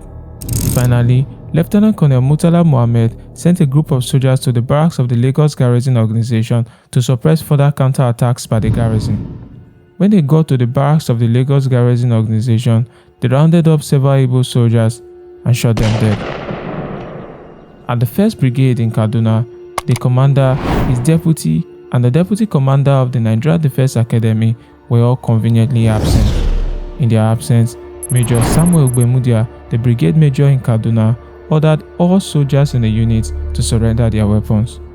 Over at the 3rd Battalion, the Igbo commander, Lieutenant Colonel Okoro, was dissuaded from disarming his men by his ROSM. Okoro believed that he could defuse the situation through dialogue. He addressed his troops in the afternoon and they assured him of their loyalty, and with that, Lieutenant Colonel Okoro naively dropped his guard. Late in the day, Okoro's RSM informed him that he was required in the guard room, but when he arrived, he was shot dead by 2 of his Northern troops. One of the soldiers that shot him was Lieutenant B.S. Dimka, who would later go on to mastermind another bloody coup in Nigeria. Dimka also led another attack on Major Gbemudia, who had earlier detained and interrogated him, but Gbemudia was lucky to escape. After Okoro's murder, an alarm was sounded for the battalion's muster parade. When the soldiers showed up for the parade, Igbo soldiers were singled out and headed into trucks. They were driven out of the battalion and shot dead. Among the officers in Okoro's battalion was a young lieutenant called Sani Abacha. There was no immediate bloodshed at the 5th Battalion in Kano for two reasons. First, the battalion was commanded by a Northerner, Lieutenant Colonel Mohammed Shua, and thus the Northern soldiers did not have to forcibly take control. Secondly, when the news of the mutiny got to the battalion, Shua was absent. His deputy, Major James Oluleye, received the information. Oluleye immediately called his company commanders and told them to lock the armory and hand over the keys to him. By the time the news of the events at Abeokuta filtered through the rest of the battalion, it was too late for the northern soldiers present to do anything. A coup in the eastern region was also planned. However, it was forestalled firstly by one of Lieutenant Ugbona's distress calls from Abeokuta, and secondly by the outstanding leadership of the veteran commander of the 1st Battalion in Enugu, Lieutenant Colonel David Ogunewi. Ugbona's call to the battalion came early enough to alert Ogunewi on what was going on. By the time the northern officers called their colleagues in Enugu to swing into action, Ogunewi had already been forewarned. He found the northern soldiers in his battalion dressed in combat fatigue, getting ready to commence an assault in Enugu. But he managed to convince them to hand over the keys to the armory and negotiate a truce with the northern soldiers. He then locked the battalion's armory and placed the keys under the guard of some of the unarmed northern and southern officers. Lieutenant Colonel Ojukwu, the military governor of the eastern region, was also not taking chances with his safety. He correctly suspected that he was marked for elimination by the northern soldiers in Enugu and left the State House to take refuge at the regional police headquarters. Since there was no permanent military base in the Midwest, no shootings occurred. The northern soldiers in the region were members of the security detail of Lieutenant Colonel Ejo, the region's military governor. Nonetheless, Ejo, who was deeply concerned, called his men and urged them not to shed any blood. In Lagos, in the afternoon of the 29th of July 1966, Brigadier Babafemi Ogundipe, who was now the most senior army officer, went on air and called a state of emergency in Ibadan, Abeokuta, and Lagos. By now, the Ikeja cantonment in Lagos had now become the headquarters of the mutineers. This exasperated Ogundipe, who later sent Lieutenant Colonel Gowon to talk to them. When Gowon arrived, he found out that the leading figures of the coup were northern officers stationed in Lagos. During the meeting, the northern soldiers agreed on a ceasefire but under two conditions. First, all northern and southern soldiers must be repatriated to their separate region of origin. And the second, the secession of the northern region from Nigeria. It took the combined efforts of Gowon, the British and the American ambassadors, and some high-ranking civilians to convince the soldiers that secession from Nigeria would be a bad idea. They later agreed, but on the condition that the supreme commander must be from the north. Based on seniority, Brigadier Ogundipe was supposed to become the supreme commander, but he was sidelined by the northern officers for being a southerner. The next in line was Colonel Robert Adebayo, but he too was sidelined for being a southerner. He was later appointed the military governor of the western region. After 3 days of marathon talks, the northern soldiers went with Lieutenant Colonel Yakubu Gowon as their choice for supreme commander. All the military governors, except Ojukwu, recognized Gowon's leadership. Ojukwu felt that allowing a middle-ranking officer, backed by the coup plotters, to become the head of state, irrespective of seniority, would lead to serious consequences in the future.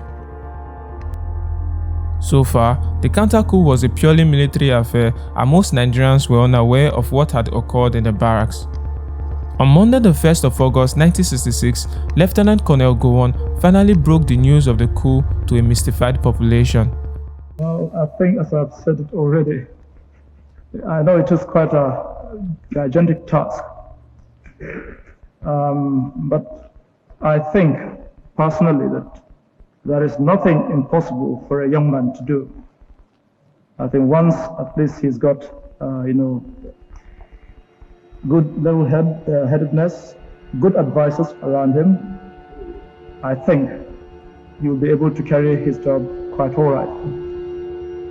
At 32 years of age, he became the youngest head of state in Africa, despite the presence of several more senior officers in the chain of command.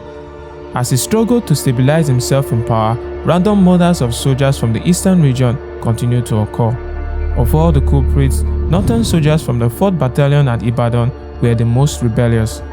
A key event that perfectly illustrated this occurred on the 19th of August 1966. That day, soldiers from the 4th Battalion came to Benin, the capital of the Midwest, for a funeral. After the interment, the soldiers learned that some of the plotters of the January coup were detainees held at a nearby prison.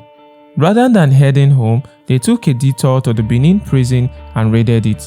In the process, they allowed the northern troops who were detained there for their part in the January coup to escape. The Igbo officers, also held for the same offense, were not spared. 5 of them were tortured to death, the most prominent of which was Major Chris Anuforo, one of the core conspirators of the coup in January. So far, both the 1st and the 5th battalions of the army had been restrained from joining the mutiny.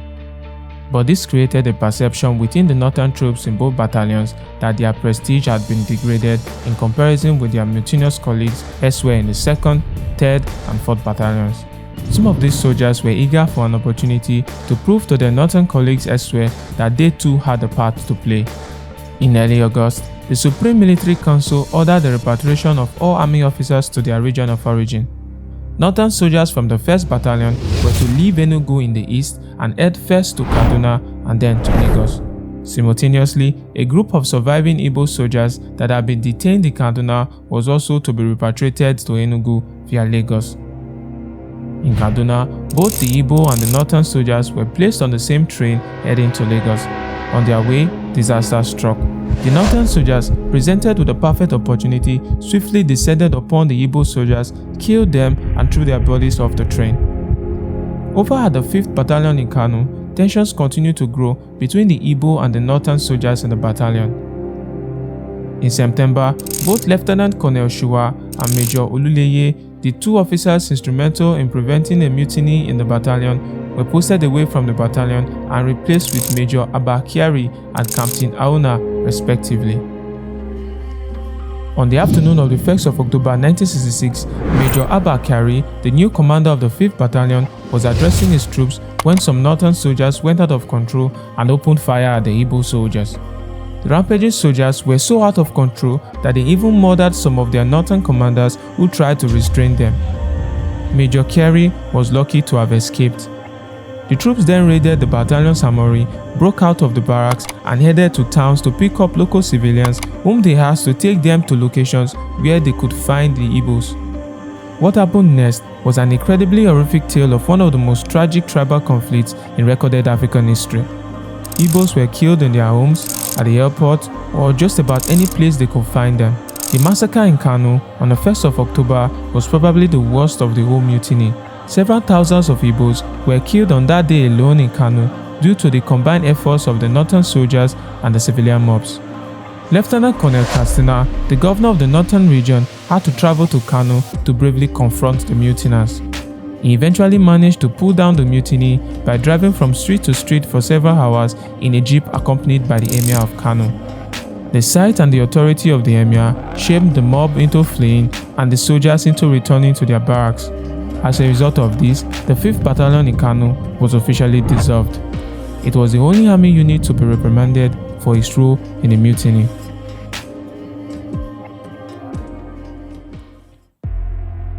During Ironsi's regime, the Supreme Military Council organized the Constitutional Conference comprising delegates from the 4 regions of the country to discuss the affairs of the country and aid the transition into civilian rule.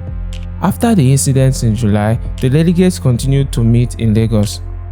Panic struck the eastern delegates on the 11th of September when fresh news of killings of the Igbos in the north reached them in Enugu. The killings stopped for a week and then resumed on the 18th and the 24th. The outbreaks began within days, sometimes hours, of each other. Soon, it became a bushfire spreading to northern cities like Makurdi, Minna, Boko, Gombe, Jos, Sokoto, Kaduna, and so many more. In each case, the message was the same: kill the Easterners. While Igbos were the main targets, other tribes from the eastern region were not spared. In the main centers where the massacre took place, mobs, sometimes led by soldiers and native officers, raged through the Igbo quarters, hacking, cutting, and shooting as many Easterners as they could find. On the 29th of September, Yakubu Gowon made a radio broadcast intended to bring an end to the violence, but it had the exact opposite effect. On that very day, the killings exploded from a bushfire into an all-consuming conflagration. The massacres in Kano on the 1st of October was the final nail in the coffin for the Eastern delegates. They could no longer continue with the conference while their tribesmen were being murdered all over the north. Although there were retaliatory attacks on some individual Northerners living in the east, it was by no means comparable to the sheer brutality witnessed in the north. Aware of the killings in the north, Lieutenant Colonel Ojukwu urged all Easterners to return to the east and ordered the repatriation of all Northerners in the region. The Northerners from the east were placed on a series of trains bound for the north. On one occasion, a train carrying some northern civilians was stopped by an enraged Igbo mob at the Imo River Bridge. A number of the Northerners were hurt, but nobody was killed. In the eastern region, the tide of inflowing Igbos from the north soon turned into a flood.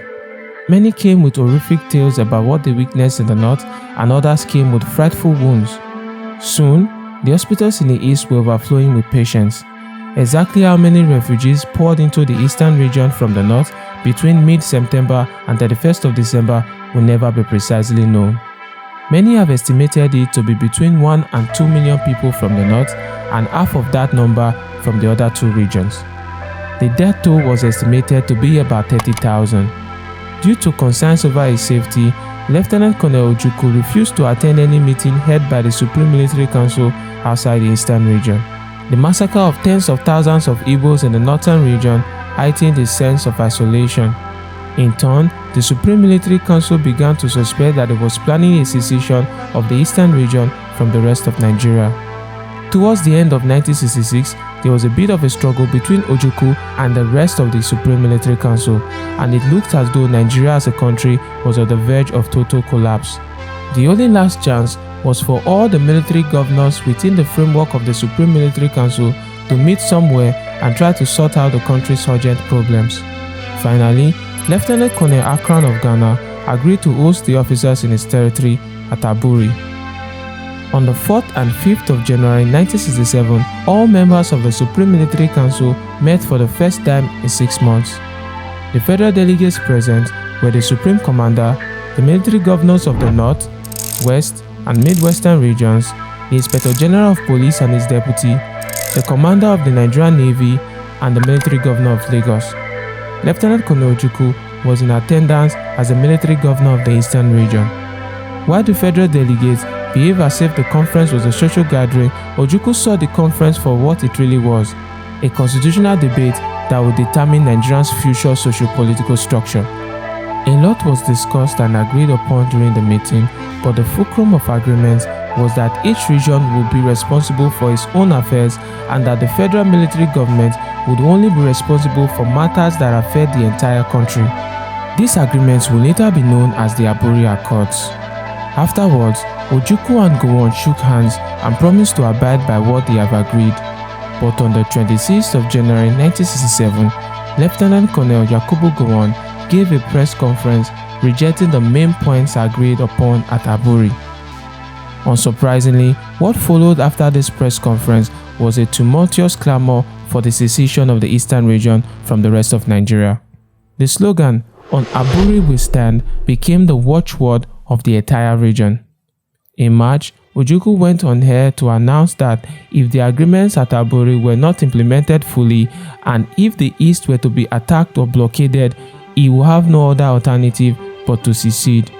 At this point, both parties have already begun to acquire arms. Gowon's response was to impose a blockade on the eastern region in early May. He further went on to publish a decree abolishing all regions, dividing Nigeria into 12 states. This was the final straw. On the 30th of May 1967, Lieutenant Colonel Chukwuemeka Odumegwu Ojukwu declared the independence of the eastern region and he renamed it the Independent Republic of Biafra. Gowon saw this as an act of rebellion and began to send a fully armed and equipped Nigerian army towards the borders of the self-proclaimed Republic of Biafra. Inside those borders were mostly unarmed, inexperienced, and enthusiastic young men who volunteered to engage the well-equipped Nigerian army. On the 6th of July 1967, federal troops commanded by Lieutenant Colonel Yakubu Gowon crossed over the border town of Garkem, which was then a part of Biafra, and fired the first shots. The Nigerian Civil War, regarded as one of the bloodiest wars in African history, had officially begun. After Nigeria's second military coup of July 1966, we saw the deaths of its first military president and that of over 200 officers from the eastern region. The future of the country after 6 years of independence was anything but promising. To make matters worse, in the months following the coup, a series of pogroms arose in the northern region that led to the deaths of over 30,000 Easterners, particularly of the Igbo ethnicity. Soon, many of the surviving Easterners began to return to the east with horrific tales of what they had witnessed in the north. Exactly how many refugees poured into the eastern region between mid-September and 31st of December 1966 will never be precisely known. Many have estimated it to be between 1 and 2 million people from the north, and half of that from the other two regions. The new military ruler, Lieutenant Colonel Yakubu Gowon, made several promises to put a stop to the killings in the north, but even after delivering a series of broadcasts intended to put an end to the killings, it continued. Gowon also made plans for all military governors in Nigeria under the framework of the Supreme Military Council to meet and sort out ways of distilling the crisis in the country. But Lieutenant Colonel Ojukwu, the military governor of the eastern region, who refused to recognize Gowon's leadership, refused to attend any meeting within Nigeria for safety reasons. Finally, on the 4th and 5th of January 1967, General Akran of Ghana agreed to host the officers on his territory at Aburi. A lot was discussed and agreed upon during the meeting at Aburi, but the fulcrum of the agreement was that each region would be responsible for its affairs and that the federal military government would only be responsible for matters that affected the entire country. At the end of the meeting, Ojukwu and Gowon shook hands and promised to abide by what they had agreed.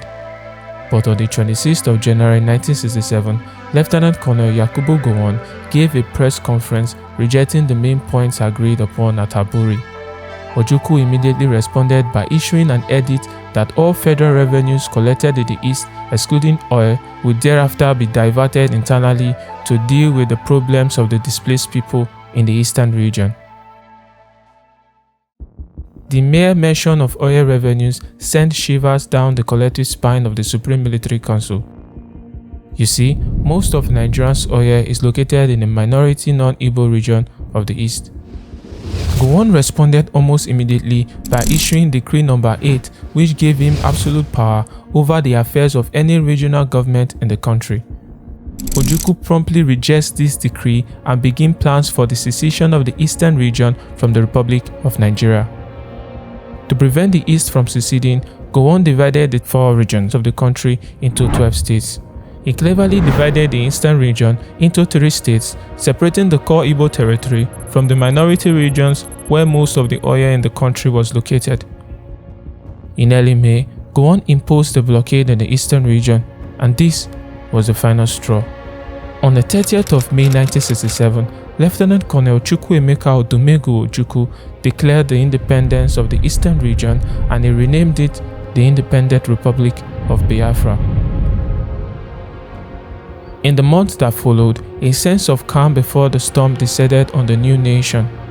The population of Biafra held its breath in anticipation. Do you think that it will be necessary to use military force to bring down Colonel Ojukwu's regime? Yes, it is necessary. I think I have made this point before that if the integrity, corporate existence of this country is threatened, I will use force to maintain it. If civil war comes, and I do think it is imminent, you're quite right, it will for us be the price for freedom. Our people here have for a long time been prepared for this eventuality, and I am confident of their readiness.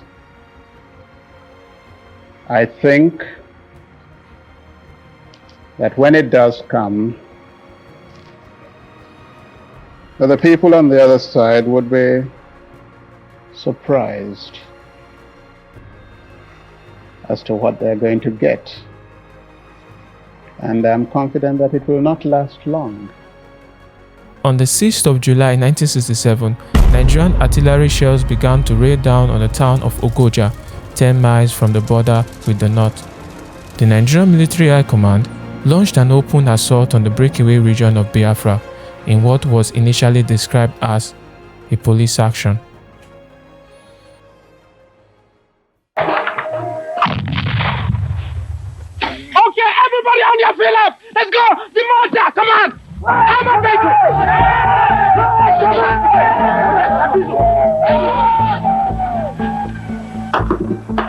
The 1st Division of the Federal Army, commanded by Colonel Mohammed Shoa, the former commanding officer of the 5th Battalion in Kano, led a series of attacks on the Biafran northern border towns of Obudu, Ogoja, Garkem, and Nsukka.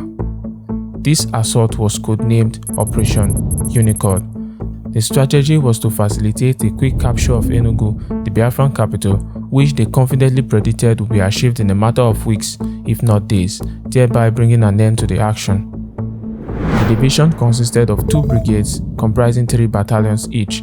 The 1st Brigade, commanded by Major Sule Apollo, the man who led the first assault on Biafra, was tasked with the capture of the towns of Ogugu and Nsukka, the latter being an important commercial center in Biafra.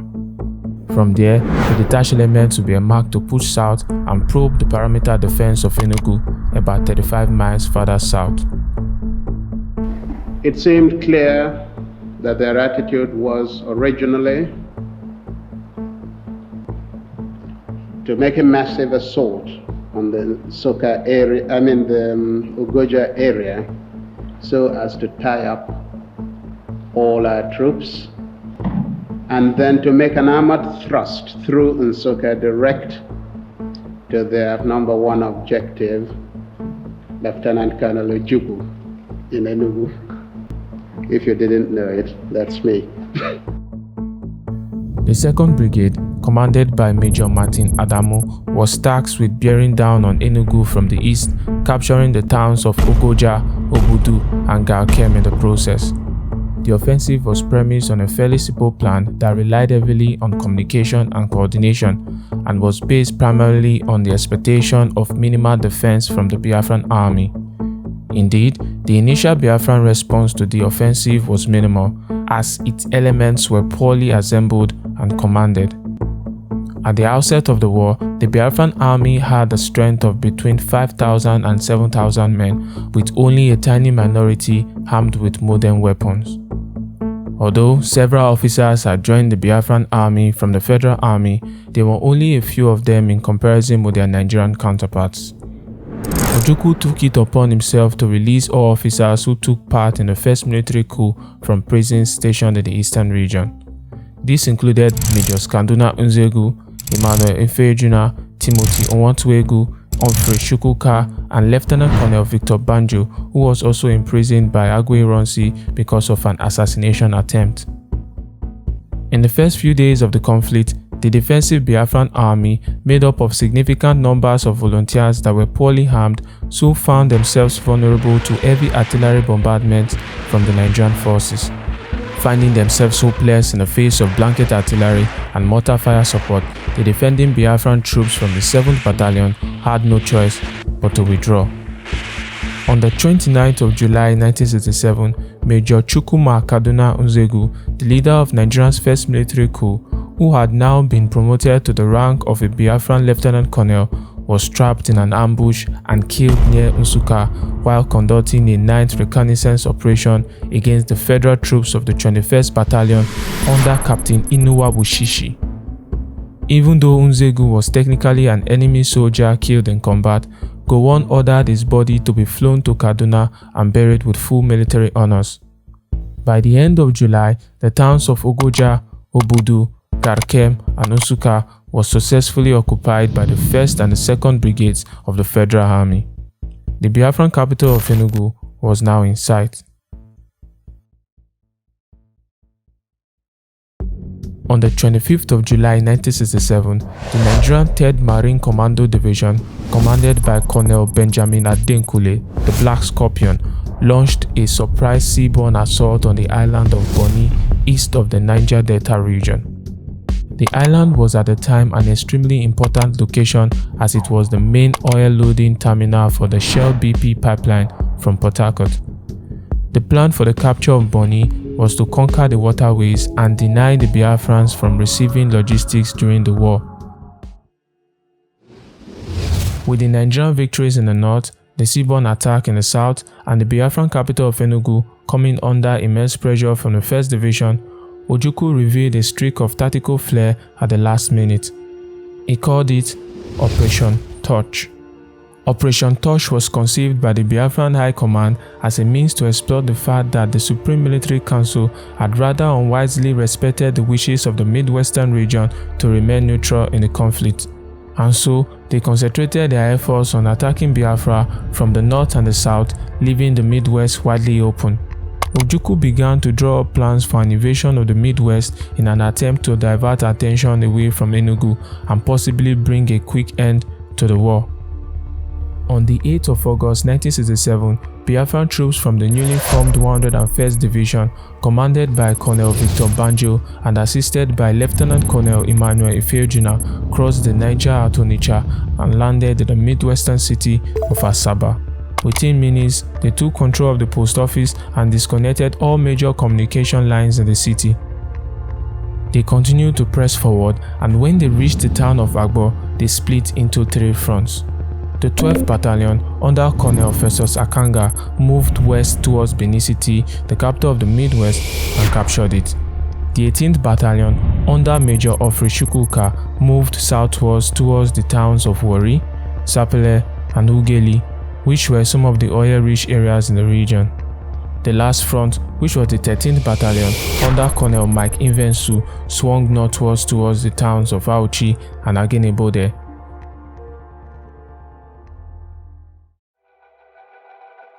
Unbeknownst to Colonel Banjo, some soldiers under a Midwesterner called Lieutenant Colonel Ochai made their way to the residence of Lieutenant Colonel David Ejo, the military governor of the Midwest. They were ordered by Ojukwu to arrest him. Fortunately for Ejo, his quartermaster, Lieutenant Colonel Samuel Ogbemudia, changed the guard detail at the government house the night prior, effectively replacing the troops that were ordered to hand over the governor of the Midwest. These new guards resisted the attacking soldiers and gave Ejo enough time to escape. The 12th Battalion, now transformed into a brigade, was tasked with the quick capture of Ibadan and the Nigerian capital city of Lagos. But this was postponed for about 3 days because Ojukwu and Banjo argued over whom to appoint as governor of the Midwestern region. Not wanting to appoint an Igbo officer as governor in the region, Banjo suggested that either Lieutenant Colonel Samuel Ogbemudia or Colonel Rudolph Trimley be given the post. But Ojukwu refused and ultimately settled for an Igbo medical officer by the name of Major Albert Okonkwo. Returning to Benin, Banjo resumed the extremely delayed advance of the 12th Brigade to Lagos and Ibadan. They made their way to the town of Hore and awaited further instructions. In Warri, soldiers led by Major Ofri Chukwuka made their way to the Warri prison and released Major Ademoyega, another co-conspirator of the January coup. Major Ademoyega was put in command of a newly formed Biafran 19th Battalion comprising 700 recently recruited soldiers meant to support the 12th Brigade in Benin. Lieutenant Colonel Ifeojuna later gave up his command to Colonel Henry Igbogba and returned to Enugu as the division's liaison officer. After being appointed governor of the Midwest on August the 17th, Okonkwo installed a dusk to dawn curfew, allowing only citizens with passes to move freely at night. The administration was structured to empower those who supported the invasion. Local governments in the area were directed to donate materials to Enugu to support the war efforts. The opinions of the Midwesterners towards the Igbos before the invasion was indifferent, if not negative.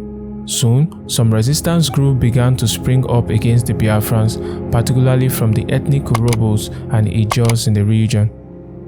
On the 20th of August 1967, a group of these rebels successfully raided the Biafran camp, killing 50 soldiers in the process. In retaliation, the Biafran soldiers began raiding many villages in the Midwest, carrying out many atrocities in the process.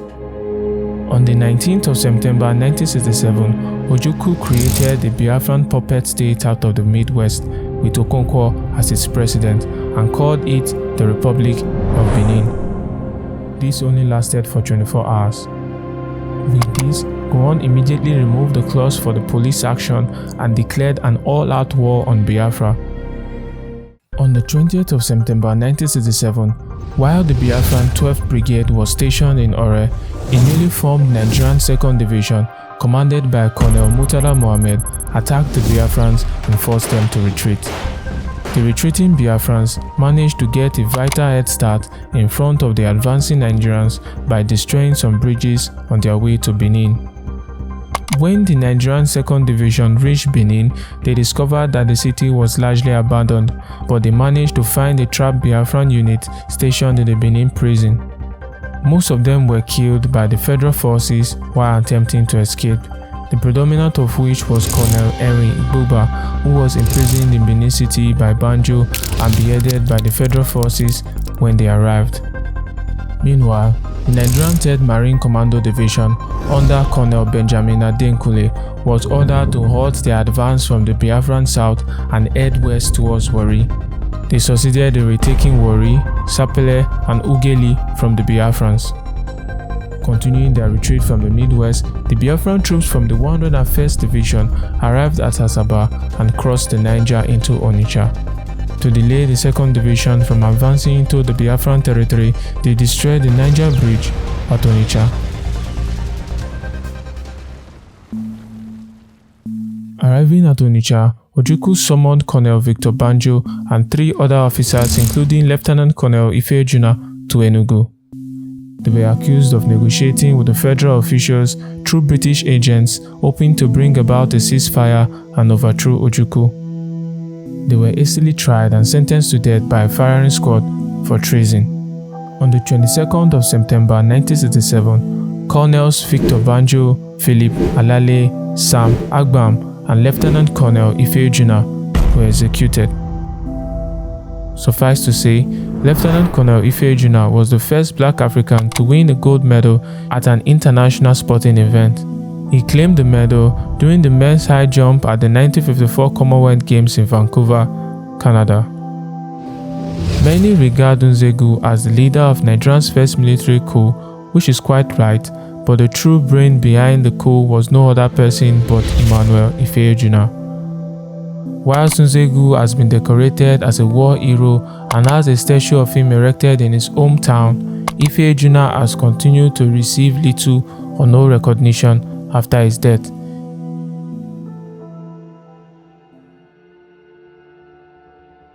The Nigerian 1st Division began their advance from Nsukka to Enugu on the 12th of September 1967. Armed mostly with small arms and some anti-tank weapons, the troops kept in close contact with each other to keep the line of advance even. The Biafran 53rd Brigade, under Colonel Alexander Madiebo, the newly appointed head of the Biafran army, was tasked with defending Enugu. But his unit had been exhausted by previous engagements and was unable to call up reinforcements. The Biafran forces attempted to slow down the federal troops, but within a few weeks, the Nigerian forces reached the heart of Enugu. Federal artillery began bombarding Enugu on the 26th of September, conducting multiple air raids in the process. News of the 2nd Division's success in the Midwest and Ojukwu's decision to execute some of his top officers boosted their morale. On the 1st of October 1967, Ojukwu delivered a speech over the radio pledging Biafrans not to abandon Enugu. But 2 days later, as the bombardment became intense, the Biafrans began to evacuate. Meanwhile, Gowon ordered Major T.Y. Danjuma to assume the temporary rank of Lieutenant Colonel and replace Major Sule Apollo as the commander of the 1st Brigade. Danjuma was given charge of 6 full battalions and 2,000 troops as reinforcements, which he organized into 1 additional battalion, with the remaining 1,000 troops held in reserve. Having obtained some armored cars, he linked up his forces before moving ahead on a narrower front towards Enugu. Finally, on the 4th of October 1967, Federal Air and Ground Forces assaulted the city. Ojukwu was asleep in the Biafran State House when the Federal troops attacked. He awoke to the sound of gunfire and mortar explosion and found the building surrounded by the Federal forces. But disguising himself as a servant, he walked past the circle of soldiers and escaped. In the end, the Nigerian 1st Division successfully occupied the city. Troops from the 1st Division were some of the most experienced soldiers in the Nigerian army, as many of them had fought during the Second World War. Nigerians hoped that Enugu's capture would convince the Igbos to end their support for the secession, but this did not occur. The next day, Ojukwu relocated his government without much difficulty to Umuahia, a city positioned deep within the Igbo territory.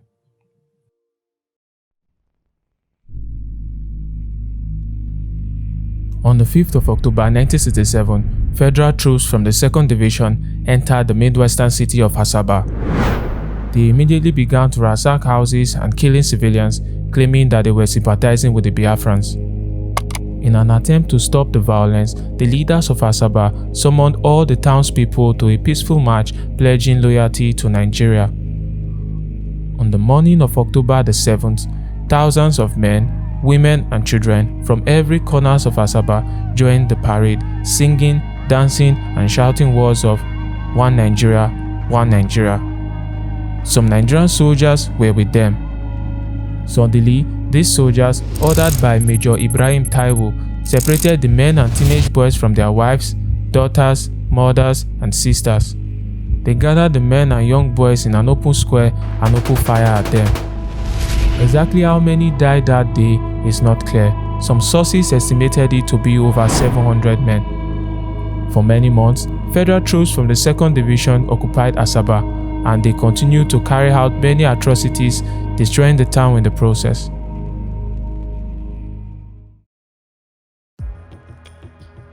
In late October 1967, troops from the Federal 2nd Division began to prepare for an invasion of the Biafran city of Onitsha. The defense of the city fell in the hands of the Biafran's 11th Division under Colonel Conrad Nwanwo. It was split into 3 battalions, the 11th, the 12th, and the 18th. The 12th Battalion, under Colonel Mike Ivensu, was responsible for defending the areas between Ida and Nsugbe. Colonel Asam Usudo led the 18th Battalion. They were responsible for defending the main town of Onitsha. The 11th Battalion, under the Hannibal of Biafra, Lieutenant Colonel Joseph Achuze, was tasked with defending the areas between Atani and Ndoni. Because the Biafrans had detonated the Niger Bridge, Gowon ordered Colonel Murtala Mohammed to cross the Niger at Ida, but he disregarded the advice and instead led an amphibious assault on Onitsha. On the 4th of October 1967, Colonel Murtala Mohammed ordered the Nigerian artillery to begin bombarding Onitsha.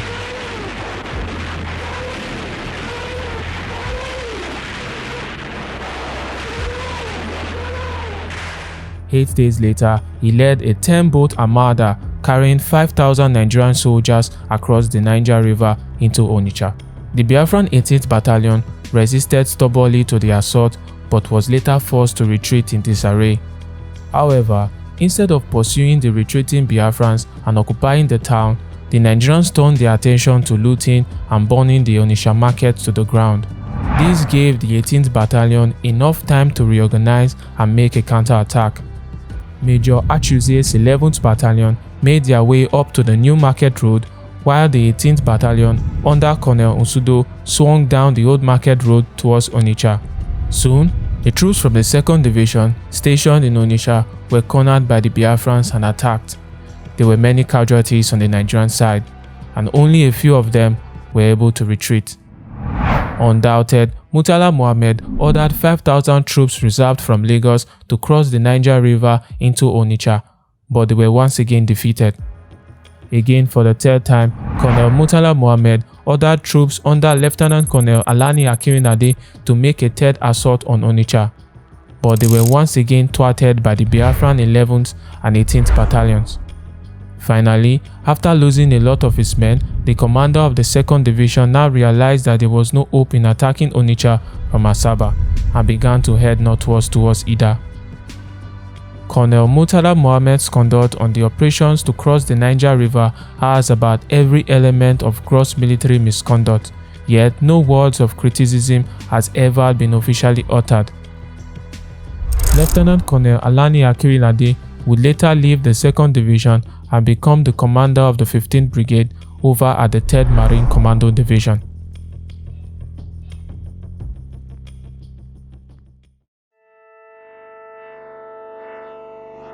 On the 7th of October 1967, the Nigerian 3rd Marine Commando Division, under the command of Colonel Benjamin Adenkule, the Black Scorpion, disembarked from Warri for the port of Bonny. The Nigerians now planned to use Bonny as a launch pad for invading the city of Calabar, which housed one of the largest seaports in Biafra. Operation Tiger Claw was the code name for the military operation.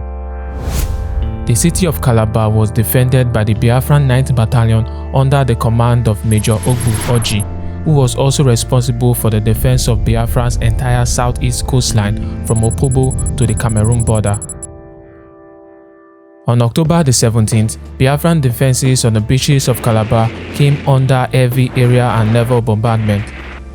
The small but stubborn Biafran resistance was overwhelmed but managed to retain control over certain parts of Calabar and its surrounding areas. Bloody hand-to-hand fighting ensued after Nigerian troops began to enter Calabar from 3 different positions. As a result, Major Oji was seriously wounded during the fighting and had to be evacuated to Umuahia, while his outnumbered troops retreated to new defensive positions on the outskirts of Calabar. He was later replaced by Lieutenant Colonel David Okafor.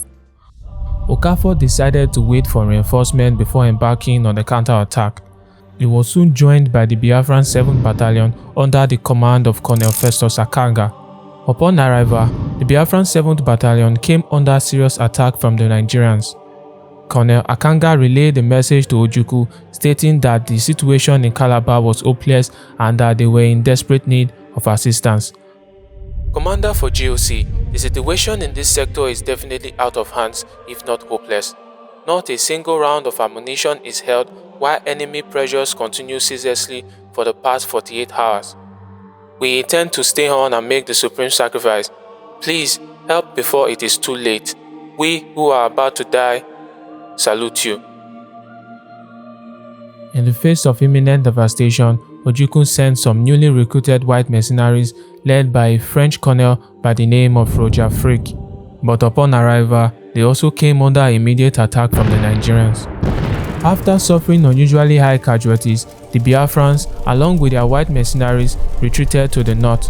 Afterward, Roger Frick and some of his men left Biafra and never returned.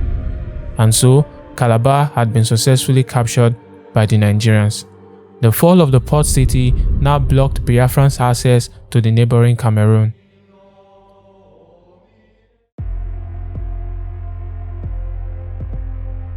In December 1967, Colonel Murtala's 2nd Division, along with the Nigerian 6th Battalion under Lieutenant Colonel Shehu Musa Yaradua, crossed the River Niger at Ida in a substantial convoy comprising multiple troop carriers, armored personnel carriers, armored cars, fuel tankers, and along with an estimated 14,000 men.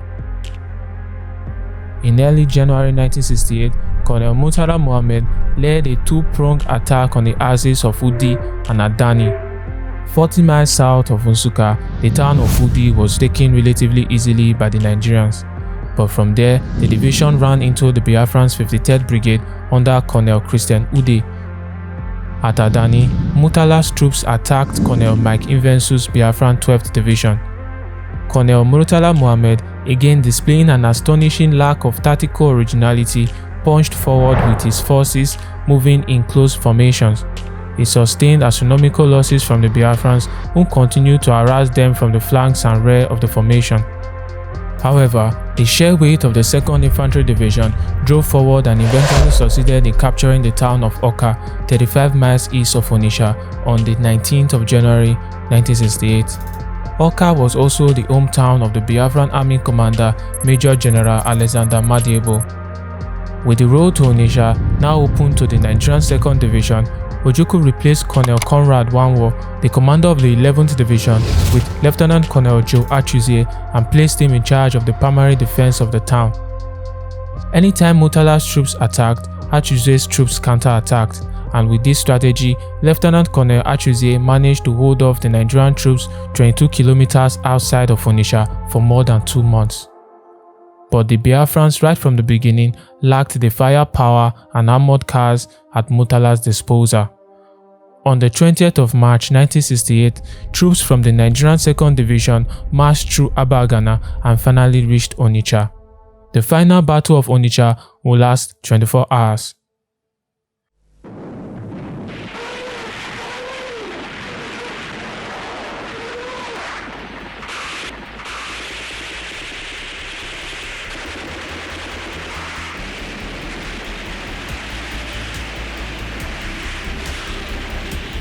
The Nigerians were forced to pay with heavy casualties, but they managed to capture Onitsha on the 26th of March 1968, indicating that the victory in the Nigerian Civil War was to be determined not by willpower but by firepower.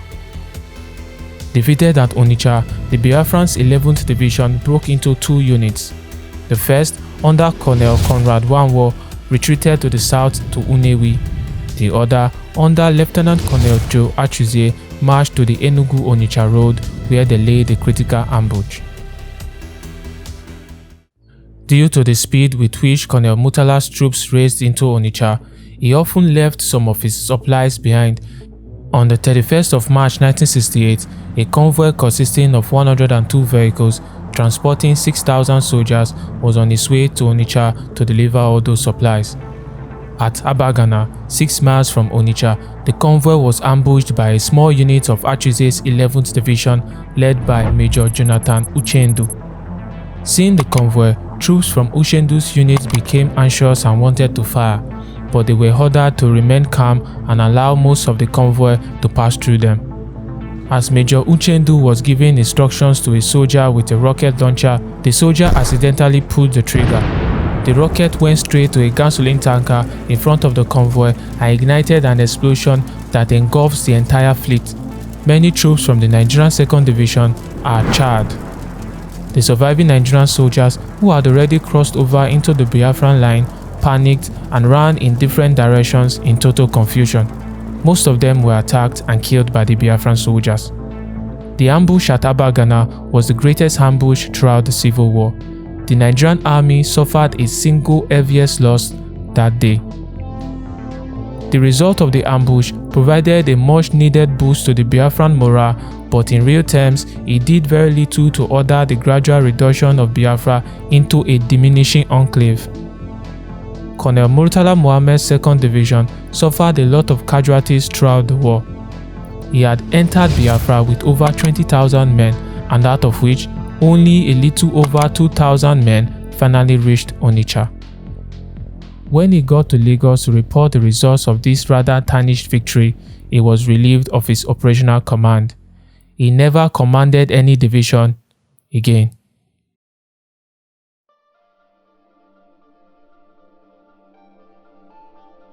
The international political opinion varied very little throughout the war. The major international powers remained generally sympathetic but steadfast in their refusal to recognize Biafra. This movement was led primarily by Britain under Prime Minister Harold Wilson. Britain claimed that its support for Nigeria was in the interest of the country's economy, but a closer look at the map of Biafra indicates otherwise. You see, the bulk of the Nigerian foreign exchange was derived from oil, with its major installations located in the east, and the likes of Shell and British Petroleum, then partly owned by the British government, was the largest producer of oil in the country. The war reminded the British of their biggest investments in the country, which was the Nigerian oil. And so, the former colonial masters ended up providing the bulk of the necessary war materials to the federal side. However, the British were reluctant to conclude any deals on aircraft, fearing an escalation of the war if modern fighter jets and bombers were introduced to the conflict. This offered the Soviet Union the opportunity to tender its assistance. The Soviets supplied the Nigerians with a lot of aircraft, but under the condition that they should only be flown by Egyptian pilots. In August 1967, President Gamal Nasser of Egypt sent some troops of the Egyptian Air Force to fight for Nigeria. The tendency of the Egyptian pilots to indiscriminately bomb the Biafran civilians proved counterproductive in the propaganda war, as the Biafrans did their best to publicize cases of civilians killed by the Egyptians. However, in the spring of 1969, the Nigerians replaced the Egyptian pilots with pilots from East Germany, who proved to be considerably more competent. The United States' foreign policy on the matter tended to follow the British in terms of withholding recognition and support for Biafra. But no organization influenced the international response more than the Organization of African Union. The official position of the OAU tended to be determined by the collective attitude of majority of 2/3 of its members, all of whom maintained that the Nigerian Civil War was an internal affair. With this, a general reluctance to accept the breakaway region of Biafra ensued amongst most African countries. They felt that supporting any secessionist tendency would send the wrong message to the minority groups in other states in Africa, where the maintenance of colonial boundaries was extremely tenuous. Only the Ivory Coast, Zambia, Tanzania, Gabon, and the Caribbean state of Haiti formally recognized Biafra as a country. Although France did not officially recognize the sovereignty of Biafra, it provided weapons and mercenary fighters and other assistance to Biafra. Chrétiens, en général, vivent dans le sud d'une certaine façon, qui ont une langue à eux. Pourquoi les Ibos dépendraient-ils d'une autre fraction ethnique de la fédération, car c'est à ça qu'on en arrive. La France, dans cette affaire, aide le Biafra dans la mesure des possibilités. The French president, Charles de Gaulle, referred to the situation in Biafra as a just and noble cause. But as with all things relating to war, economics will surely have a role to play. The French oil company Safrap laid claim to 7% of Nigeria's petroleum supply, and since the majority of the country's oil reserve lie in Biafra, they felt that supporting the secession might place them in a comfortable position if it ended up becoming a reality. Biafra, for its part, openly appreciated its relationship with the French. On the 10th of August 1967, Ojukwu made French a compulsory subject in secondary, technical, and teacher training schools across Biafra.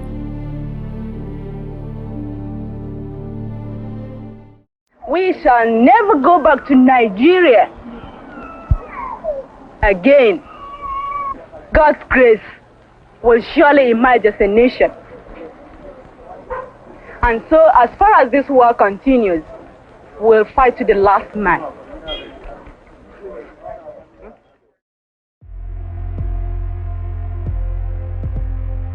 Following the defeat in Calabar, the Biafrans regrouped the remnants of their troops and created the Biafran 12th Division under the command of Lieutenant Colonel Festus Akanga.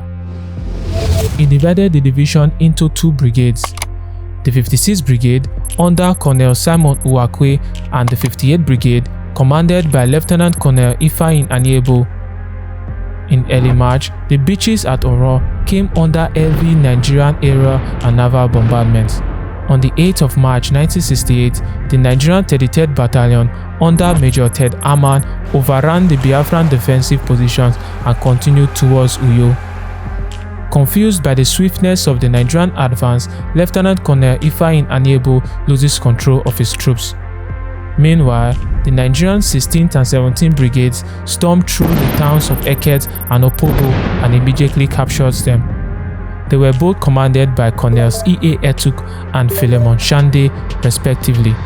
Consequently, hundreds of Biafran troops were cut off and forced to surrender after the Nigerian troops stationed at Oro linked up with the Nigerian 16th and 17th Brigade in Uyo. With the Biafrans in retreat, the Nigerian 15th Brigade based in Bonny, commanded by Lieutenant Colonel Alani Akirinade, launched an attack on the city of Port Harcourt. At the time, Port Harcourt was defended by the Biafran 52nd Brigade under Colonel Ogbogu Kalu. After heavy fighting, the Nigerian troops captured the town of One, but their success was short-lived. A division of Biafran soldiers under an Italian-born mercenary by the name of Giorgio Nobbiato unexpectedly counterattacked, inflicting heavy casualties and forcing the Nigerians to retreat from One. But the Italian is subsequently killed during a battle with the Nigerian 17th Brigade under Colonel Philemon Shande.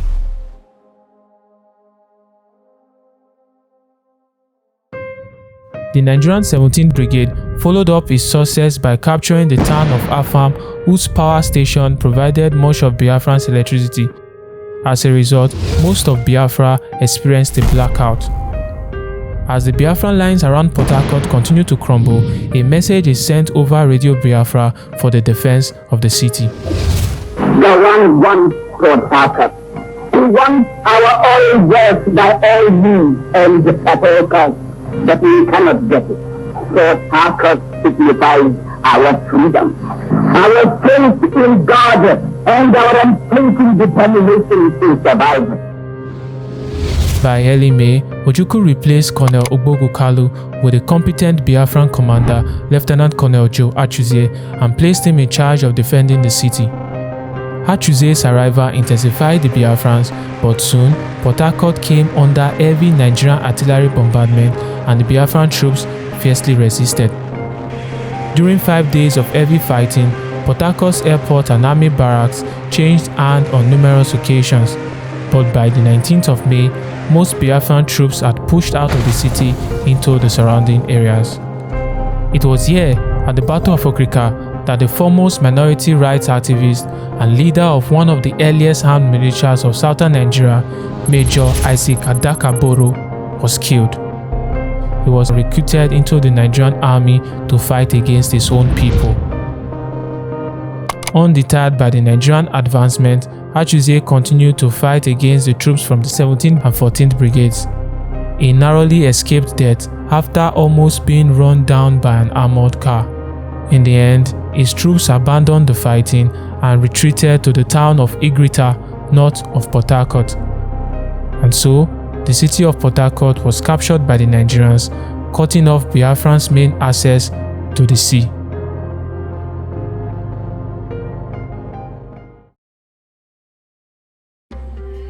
The issue of starvation as a tactic of war, both directly by the federal government and as a tool of propaganda applied by the Biafran government, was one of the most controversial issues of the entire war. As the number of Biafran cities captured by the Nigerians increased, the sheer number of internally displaced civilians skyrocketed. And since Biafra was now blockaded and completely encircled by the Nigerians, most of these civilians, particularly children, began to die of malnutrition and starvation. By July 1968, over 3,000 children were estimated to be dying daily. In August, that number rose to 6,000. The Nigerian Civil War was one of the first wars in Africa to be fought under the scrutiny of international television and press coverage. As a result, images of Biafran children looking like stick figures with bellies swollen from a protein deficiency known as kwashiorkor began to spread overseas. It was a terrible sight to behold.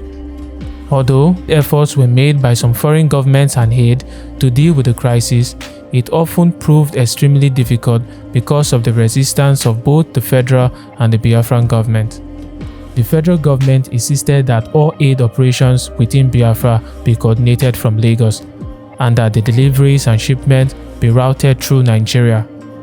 But the Biafrans would not agree to this, as they claimed that any food and aid shipments delivered through Nigeria would be laced with poison and therefore could not be trusted. They in turn often used the images and clips of the starving child for general propaganda purposes in an attempt to tip the diplomatic balance towards the recognition of key global powers. Although this strategy ultimately failed, it came reasonably close to succeeding on several occasions, particularly regarding the unofficial French recognition. Ojukwu felt that the use of starvation was a defended policy by the Nigerian government and a tactic of the Federal Armed Forces. This is what Chief Obafemi Awolowo, the Nigerian Minister of Finance, had to say concerning the issue. Everything is fair in war, and starvation is one of the weapons of war. I don't see why we should feed our enemies fat for them to fight harder.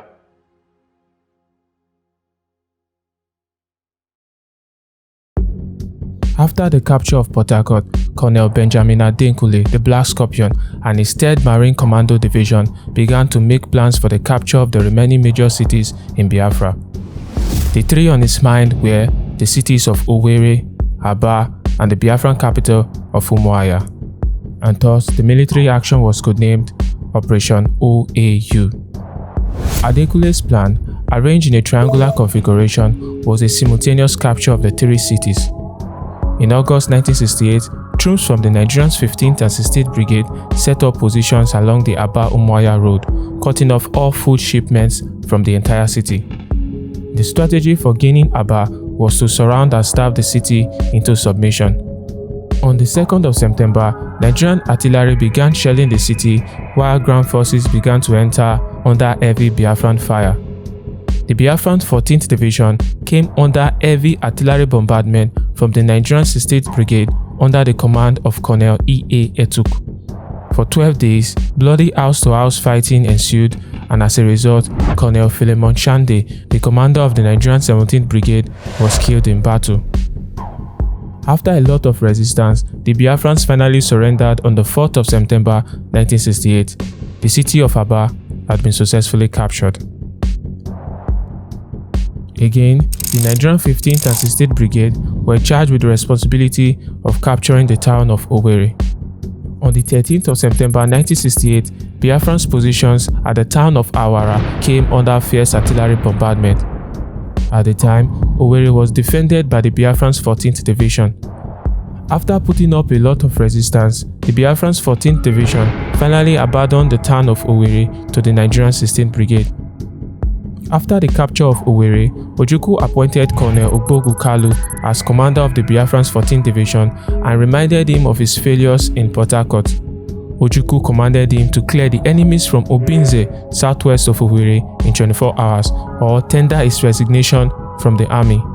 A few hours after the command, Colonel Ogbogu Kalu ordered the Biafran counterattack and was able to halt the Nigerian advance and partially occupy Obinze. Thereafter, Colonel Benjamin Adenkule's 3rd Marine Commando Division now turned its eyes towards the Biafran capital of Umuahia.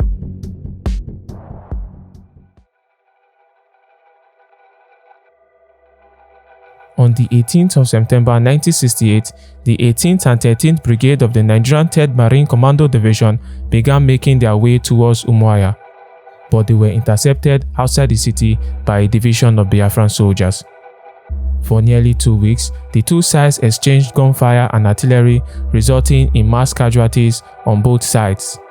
Because of this, Colonel Adenkule radioed in that he needed reinforcement or his entire division would be at risk of annihilation, but they never arrived.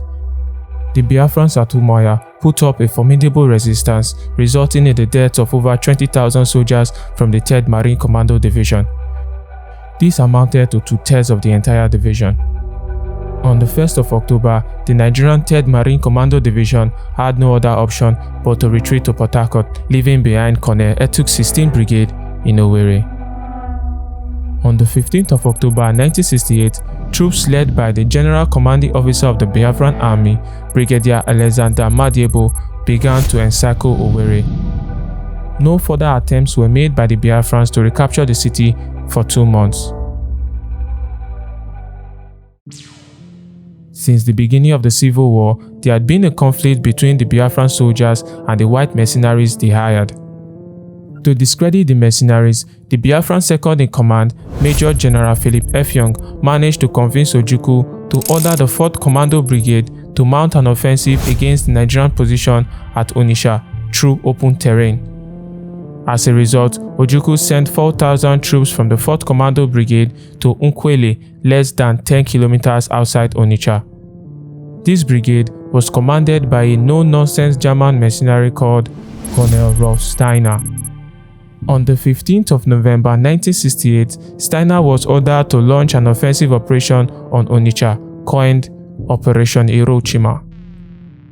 The operation was a full frontal attack across an open field, and with no aerial support or any natural obstacles to hide behind, the attacking Biafran brigade was decimated by machine gun fire from the Nigerian 2nd Division led by Colonel Ibrahim Haruna. As a result, the Biafrans suffered heavy casualties. Undeterred by their losses, Major Taffy Williams, Steiner's second-in-command, ordered a unit of Biafran soldiers under a Belgian called Mark Goshen to attack a Nigerian defensive position. It was nothing but a suicide mission, and Goshen was immediately shot dead. Consequently, the Biafran 4th Commando Brigade lost more than half of its troops to the Nigerians. They were used as pawns in the battle of strength between their commanders.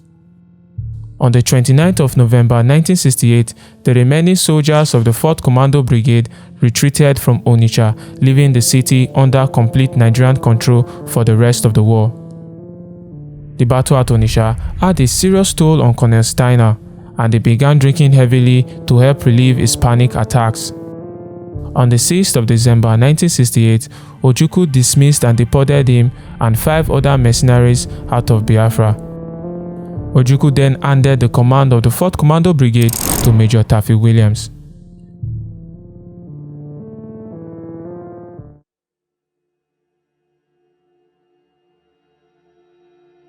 In an effort to recapture the town of Owerri, the Biafran 60th Brigade, under the command of Colonel Ajum Asoya, began the main assault on the town on the 5th of December 1968. The assault lasted for 2 days, but the troops from the Nigerian 16th Brigade stayed in their original position despite suffering heavy casualties.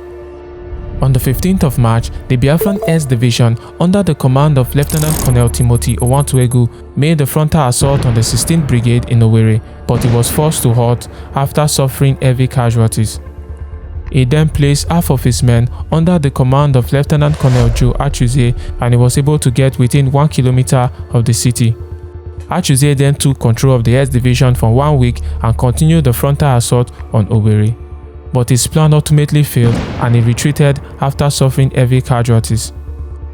On the 31st of March 1969, the Biafran 14th Division under Colonel Ugbogu Kalu finally attacked Owerri and secured control of over 70% of the city. Colonel Etuk's Nigerian 16th Brigade was getting constantly encircled by the Biafrans, cutting off their food and supplies in the process.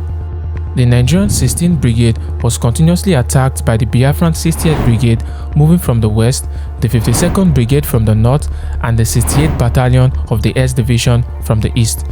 This forced Colonel Etuk to order his troops to fight their way out of the town. On the 20th of April 1969, Etuk's second-in-command, Major Ted Arman, was shot and killed in Owerri by a Biafran sniper who had managed to get within firing range. He will be replaced by Captain Muhammadu Buhari. 4 days later, the remaining soldiers of the Nigerian 16th Brigade successfully retreated from Owerri and escaped into Nigerian Air Territory. This greatly overjoyed the inhabitants of the ever-decreasing enclave of Biafra.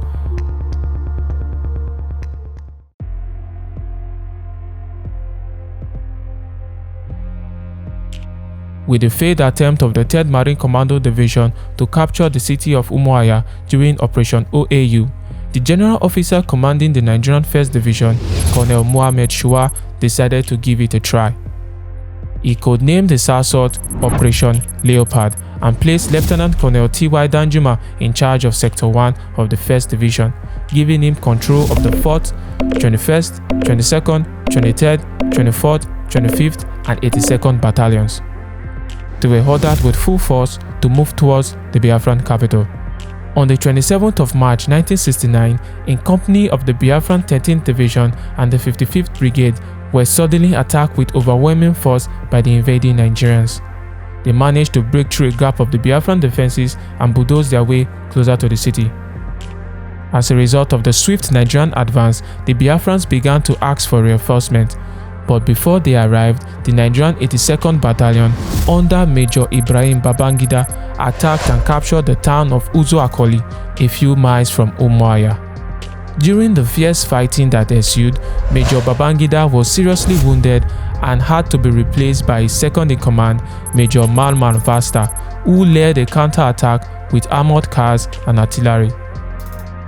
Reinforcement for the Biafrans came in the person of the competent Biafran commander, Joe Achuzie, who was now promoted to a full colonel. Because Umuahia represented the embodiment of the life and death of Biafra, it was to be defended at all costs. It soon became the rendezvous location for most of the Biafran's top military commanders. An attempt by the Nigerian 25th Battalion to snatch Umuahia led to the Biafran decimation of the entire battalion. On the 11th of April 1969, the Nigerian army called in for air support. From Uzo-Akoli to Umuakpo and Ameke to Umuahia, a veritable tornado of bombs and fire ravaged the Biafran control areas of the Umuahia sector. Consequently, Ojukwu replaced Lieutenant Colonel Timothy Owantuegu with Colonel Azum Asoya as commander of the S Division. Using track tanks, the Nigerian 21st and 44th Battalions swung towards Umuahia through the forest, taking the Biafrans by surprise. Such was the surprise of the Nigerian attack that when Colonel Asoya began to check the reports of the Nigerian attack across the city, he found himself face to face with the advancing Nigerian army with no Biafran defenders. 48 hours later, on the 22nd of April 1969, the Nigerian army had total control of the capital city of Umuahia.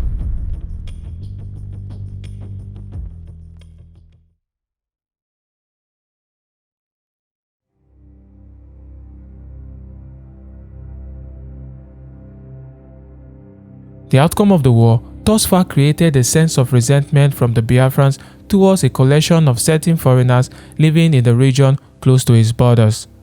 On the 7th of May 1969, a company of Biafran commando raided an Italian-owned oil installation near the town of Kwale in the Midwestern region. They heard that the oil workers were feeding the Nigerian forces with sensitive information. 11 workers, including 10 Italians and 1 Jordanian, were killed in the initial assault. A further 18 foreigners were taken as hostage. Among these were 14 Italians, 3 Germans, and 1 Lebanese. This operation, ill-conceived at the very least, was an absolute public relations disaster. Against the torrent of international protests, the oilfield workers were tried and found guilty of supporting the enemy. This incident caused an international uproar and temporarily weakened the European sympathy for Biafra.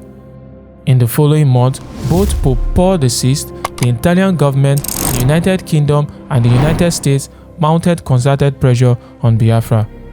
Over the fates of 18 white men, Europe and America is moved, but over the deaths of millions of Africans during the war, they remained indifferent. After receiving a personal direct mail from the Pope, Ojukwu pardoned the foreigners. The 18 men were released and flown out of Biafra in custody of diplomats from the Ivory Coast and Gabon. Together with my colleagues in the Supreme Military Council and the Armed Forces, we have therefore resolved that we must now press on with all our might to defeat the rebels militarily and remove all traces of the tyranny and terror, the rebel regime, from the face of this country. Over at the Federal Army Headquarters in Lagos, the Chief of Army Staff, Brigadier Hassan Katsina, and the Commander-in-Chief of the Nigerian Armed Forces were putting finishing touches on the plans for the final blow of the Biafran Rebellion. In May 1969, Gowon replaced the competent Colonel Mohammed Shua with Colonel Bisala as commander of the Nigerian 1st Division. Colonel Murtala Mohammed is replaced with Colonel Gibson Jallo as commander of the Nigerian 2nd Division. The commander of the Nigerian 3rd Marine Commando Division, Colonel Benjamin Adekule, the Black Scorpion, is replaced by Colonel Olusegun Obasanjo. With great rejuvenation, the Nigerian army was now on its way to crush the Biafran rebellion forever. That same month, a Swedish national by the name of Carl Gustav von Rosen took it upon himself to re-establish the Biafran Air Force almost single-handedly. He led several Biafran airstrikes against some notable federal targets. This function, codenamed Operation Biafran Babies, saw von Rosen and his compatriots performing improvised squadron attacks against installations and airfields in Port Harcourt, Benin, and Enugu. The Nigerians were severely rattled by the attack, which led to the destruction of several of their Russian-built aircraft and various oil and power installations in the Midwest. These attacks continued in the autumn, but inevitably became unsuccessful in neutralizing the ability of the Nigerian Air Force to operate. The recapture of Owerri by the Biafran forces was quickly followed by a deep southwest thrust towards Port Harcourt. The Biafrans continued to occupy the countryside between and behind the federal positions. Colonel Obasanjo spent his initial 6 weeks of his command containing a Biafran advance at Haba. Initially, his objective was first to retake Owerri and then proceed to take Oguta before finally moving towards the all-important Uli Airport, which was the safe haven of the Biafran resistance. However, by November 1969, the Nigerian reconnaissance probe had begun to reveal gaps in the Biafran defenses. This convinced Colonel Obasanjo that a better option would be to mount an advance on a broad front towards Umuahia to link up with the 1st Division, effectively cutting what remained of Biafra in half, before then turning west and advancing on Uli, by which point it could safely be surmised that the Biafran resistance would crumble. On the 22nd of December 1969, the 3rd Marine Commando Division attempted to link up with the 1st Division in Umuahia. They reached the city on Christmas Day, resulting in the dissection of the all-important food-producing region of Arochukwu in the east. Without pausing to break their stride, Colonel Obasanjo and his men moved west towards Uli. The final battle between Nigeria and Biafra was about to take place. On the 7th of January 1970, Colonel Obasanjo's 3rd Marine Commando Division, supported by the 1st and the 2nd Divisions, launched the final offensive codenamed Operation Tailwind against the remaining Biafran enclave. In less than a day of fighting, the Biafrans were forced to surrender. While the Nigerian attacks continued, the Biafran leaders were having their final meeting.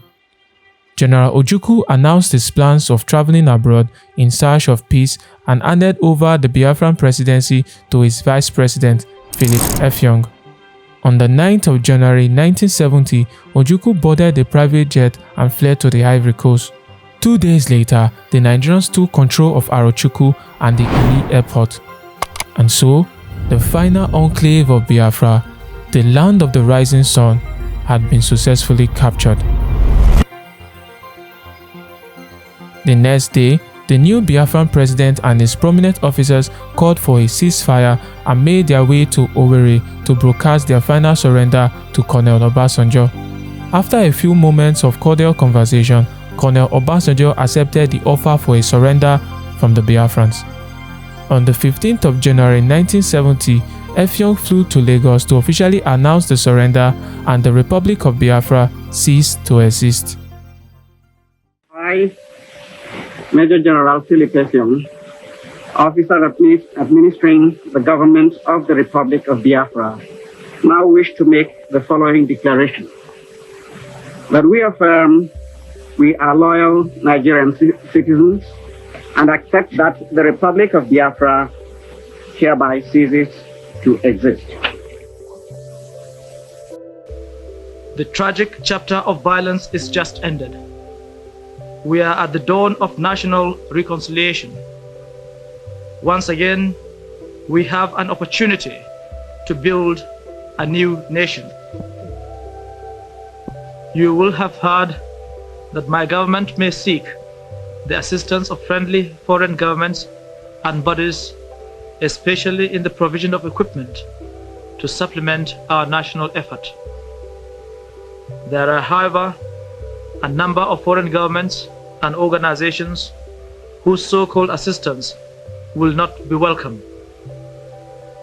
These are the governments and organizations which sustained the rebellion. They are thus guilty of the blood of thousands who perished because of the prolongation of the futile rebel resistance. They did not act out of love for humanity. Their purpose was to disintegrate Nigeria and Africa and impose their will on us.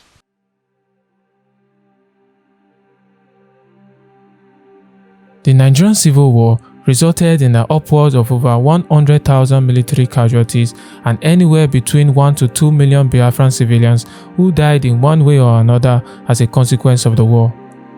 The later figure varies widely, but what is inescapable is that a colossal price of human life and suffering was paid in pursuit of national unity that remains as ill-defined today as it was then. Despite the rapid reintegration of the country and the concerted efforts on the part of Nigerians to put the past behind them, the question of unity would continue to plague the Nigerian political rhetoric as the years proceed. These tensions were overshadowed by the fact that the military remained in power after the war. Committed to unity and order, the military government was by no means democratic, becoming corrupt in every bit as the First Republic had been. As Commander-in-Chief of the Nigerian Armed Forces, General Yakubu Gowon went on to rule Nigeria for another 5 years, becoming the longest-serving head of state and ruling the country for almost 9 years until he was overthrown by the former commanding officer of the 2nd Division, Brigadier Murtala Mohammed. After 13 years in exile, Ojukwu was pardoned by the then Nigerian President Shehu Shagari and allowed to return to the country as a private citizen. He continued to take part in active politics until the 26th of November 2011, when he died of a brief illness in the United Kingdom at the age of 78. He was accorded the highest military accolade by the Nigerian Army during his funeral. It is now over 50 years after the war, but the question of Nigerian unity still hangs in the balance.